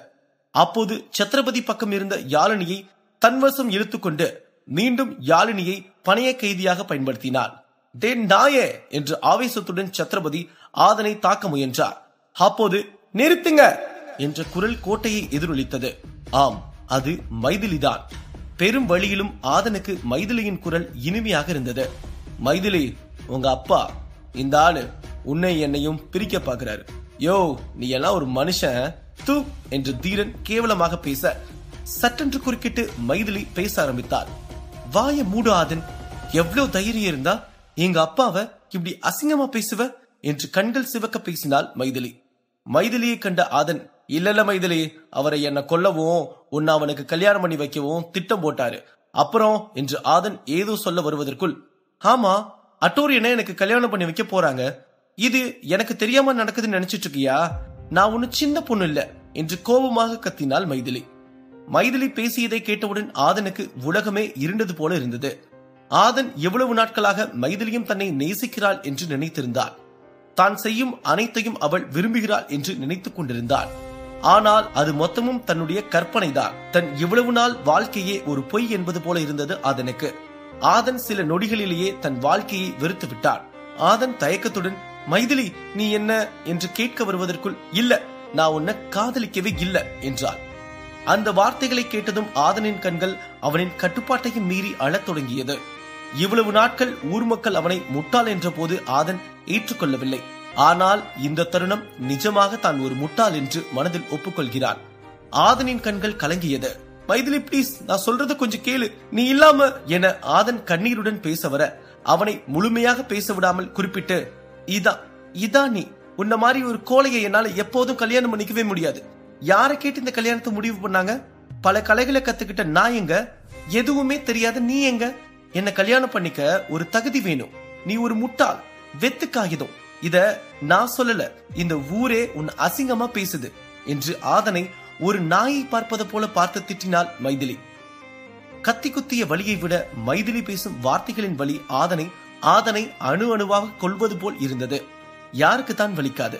பல வருடங்கள் காதலித்து தன் உயிரினும் மேலாக நினைத்த தன் காதலி தன்னை ஒரு ஆளாக கூட மதிக்கவில்லை என்று தெரியும் போது அந்த தருணம் தரும் வலி தலைக்கேறி சித்தம் கலங்க செய்யும் போது வாழ்வதற்கு இறப்பதே மேல் என்று தோணும். சின்ன வயசுல இருந்து என் கூட நல்லாதானே பேசிட்டு இருந்த என்று ஆதன் கண்ணீருடன் கேட்டான். அதற்கு மைதிலி, பேசுற எல்லாரையும் நான் கல்யாணம் பண்ணிக்க முடியுமா? அதுக்கு பேரு வேற ஆதன் என்று எரிச்சலுடன் கூறினாள் மைதிலி. மைதிலியின் பேச்சு ஆதனுக்கு வேதனையையும் கோபத்தையும் கொடுத்தது. ஆவேசத்தில் தெரியாமல் யாழினியின் கழுத்தில் இருந்த வாளை சற்று இறுக்கினான். யாழினி, ஆதன் நிறுத்து பிளீஸ் என்றார். நிதானத்திற்கு வந்த ஆதன் வாளை சற்று தள்ளி வைத்துவிட்டு கண்களை துடைத்தான். சரி மைதிலி, என்ன மன்னிச்சிரு. உனக்கு பிடிச்சவனை கல்யாணம் பண்ணிட்டு சந்தோஷமா இரு. ஆனா எனக்கு ஒரு சந்தேகம் இருக்கு, அதை மட்டும் தீர்த்து வை என்று கேட்டார். இவ்ளோ நாளா இதை என்கிட்ட சொல்லல. உன்கிட்ட ஆசையா பேசும்போது கூட நீ அமைதியா தான் இருந்த. சொல்லு மைதிலி, ஏன் என்று ஆதன் கேட்டார். அது என்று மைதிலி சொல்ல தயங்கினாள். ஆதன் சிரித்தபடியே தலையை ஆட்டிவிட்டு, போதும், என்னத்தை தெரிஞ்சுக்க விருப்பப்பட்டனோ அதை நான் தெரிஞ்சுக்கிட்டேன். ஆனா இந்த துரோகத்துக்கு நீங்க எல்லாரும் பதில் சொல்லியே ஆகணும். இப்ப நான் இங்க இருந்து வெளியே போகணும். இன்னொரு உயிரை நான் இங்க கொல்ல விரும்பல. எல்லாரும் நகர்ந்தா நல்லா இருக்கும் என்று கூறி அரண்மனையை விட்டு வெளியேற முயன்றான் ஆதன். அப்போது சத்ரபதி அவனை தடுக்க முற்பட்டார். அப்பா, அவனை போக விடுங்க என்றாள் மைதிலி. ஆதன் யாழினியை பணைய கைதியாக கொண்டு அங்கிருந்த குதிரை வண்டியில் ஏறி புறப்பட தயாரானான். சத்ரபதி அவசர அவசரமாக மைதிலியிடம் வந்து, அவனை ஏன் போக விட்டா என்று கேட்டார். அப்பா, அவனை பத்தி எனக்கு நல்லா தெரியும். யாழினிக்கு எதுவும் ஆகாது, அவன் போகட்ட விடுங்க என்று கூறி ஆதனுக்கு வழிவிடும்படி தன் அப்பாவிடம் கேட்டுக்கொண்டாள். ஆதனும் சத்ரபதியின் இளைய மகள் யாழினியை பணைய கைதியாக கொண்டு அந்த அரண்மனையில் இருந்து வெளியேறினான். இருவரும் குதிரை வண்டியில் ஏறி பயணத்தை தொடங்கினர். எந்த பிரச்சனையும் இன்றி ஆதன் யாழினியுடன் கோட்டையிலிருந்து வெளியேறினான். வெகு தூரம் பயணித்தனர் இருவரும். யாழினிக்கு இப்பயணம் எங்கு நிறைவேறும், தன் உயிர் எங்கு நீங்கும் என்பது தெரியாது. ஆதனின் பணைய கைதியாக பயணித்துக் கொண்டிருந்தாள். அமைதியாக இருந்த யாழினி கொஞ்ச நேரத்தில் ஆதனிடமிருந்து தப்பிக்க வேண்டும் என்று நினைத்து தன்னை தற்காத்துக் கொள்ள முயற்சித்தாள். யாழினி சுற்றி முற்றி பார்த்துவிட்டு இந்த வண்டியை நிறுத்தினால்தான் தன்னால் தப்பிக்க முடியும் என்று அவள் அருகிலிருந்த ஈட்டியை எடுத்து ஓடும் சக்கரத்தில் எரிந்தாள். வேகமாக ஓடிக்கொண்டிருந்த அந்த குதிரை வண்டி சட்டென தடம் புரள தொடங்கியது. இருவரும் சரிந்து வாகனத்திலிருந்து தூக்கி எறியப்பட்டு கீழே விழுந்தனர். இருவரும் கீழே விழும் அந்த நேரத்தில் கூட ஆதன் யாழினிக்கு ஏதும் ஆகக்கூடாது என்று அவளை இழுத்து அவன் கைக்கு இடையில் கட்டிக்கொண்டான். இருவரும் சிறிது தூரம் உருண்டு ஒரு பெரும் பாறையில் முட்டி நின்றனர். தீரனுக்கு மேலும் அடி பலமாக விழுந்தது. யாழினி அங்கிருந்து எழுந்து காற்றுக்குள் ஓடினாள். யாழினி சிறிது நேரம் ஓடிய பின் திரும்பி ஆதன் தன்னை பின்தொடர்கிறானா என்று பார்த்தான். அப்போதுதான் தெரிந்தது யாழினி பெரும் அமைதியான காற்றுக்குள் வழி தெரியாமல் மாட்டிக்கொண்டாள் என்று. ஓடுவதை நிறுத்திவிட்டு மெல்ல நடந்தாள். அந்த காட்டின் அமைதி யாழினியை அச்சுறுத்தியது. ஏதோ ஒன்று அவளை பார்ப்பது போல இருந்தது. பயத்துடன் யாழினி அங்குமிங்கும் பார்த்தாள். அப்போது புதரின் நடுவில் இருந்து ஒரு சிறுத்தை கோர பற்களுடன் பயங்கரமாக வெளியே வந்தது. யாழினிக்கு அதை பார்த்தவுடன் பயம் அதிகரித்தது. அந்த சிறுத்தை யாழினியை கொலைவெறியுடன் பார்த்து கொண்டே அவளை நோக்கி முன்னேறியது. சட்டென்று யாழினியை தாக்க அவளிடம் பாய்ந்தது. யாழினி பயத்தில் கத்த, அந்த சமயம் பார்த்து அந்த சிறுத்தையை குறுக்கிட்டு அதை அடித்து கீழே தள்ளினான் ஆதன். சிறுத்தை கோபத்துடன் ஆதனை நோக்கி வந்தது. அப்போது ஆதன் ஆயுத கிடங்கிலிருந்து எடுத்து வந்த தன் அப்பாவின் வாளை வெளியே எடுத்து அந்த சிறுத்தையை தாக்க தயாரானான். முன்னேறி வந்த சிறுத்தை அந்த வாளை பார்த்ததும் சட்டென நின்றது. ஏதோ பயத்தில் திரும்பி காற்றுக்குள் ஓடியது. ஆதனுக்கு இது ஆச்சரியத்தை அளித்தது. ஆதன் குழப்பத்துடன் யாழினியை பார்த்தான். யாழினி திரும்பவும் அவனை விட்டு ஓடிக்கொண்டிருந்தாள். ஆதன் துரத்தி சென்று யாழினியை பற்றினார். இருவரும் கீழே விழுந்து உருண்டு சென்றனர். பிறகு ஆதன் அவள் மீது அமர்ந்தபடி அவள் கைகளை பிடித்தான். நான் சொல்றதை கேளு யாழினி, நான் உன்னை ஒண்ணும் பண்ண மாட்டேன் என்றான் ஆதன். அவர்களை சூழ்ந்திருந்த சூழல் மிகவும் அமைதியாகவும் ரம்யமான மாலை பொழுதாகவும்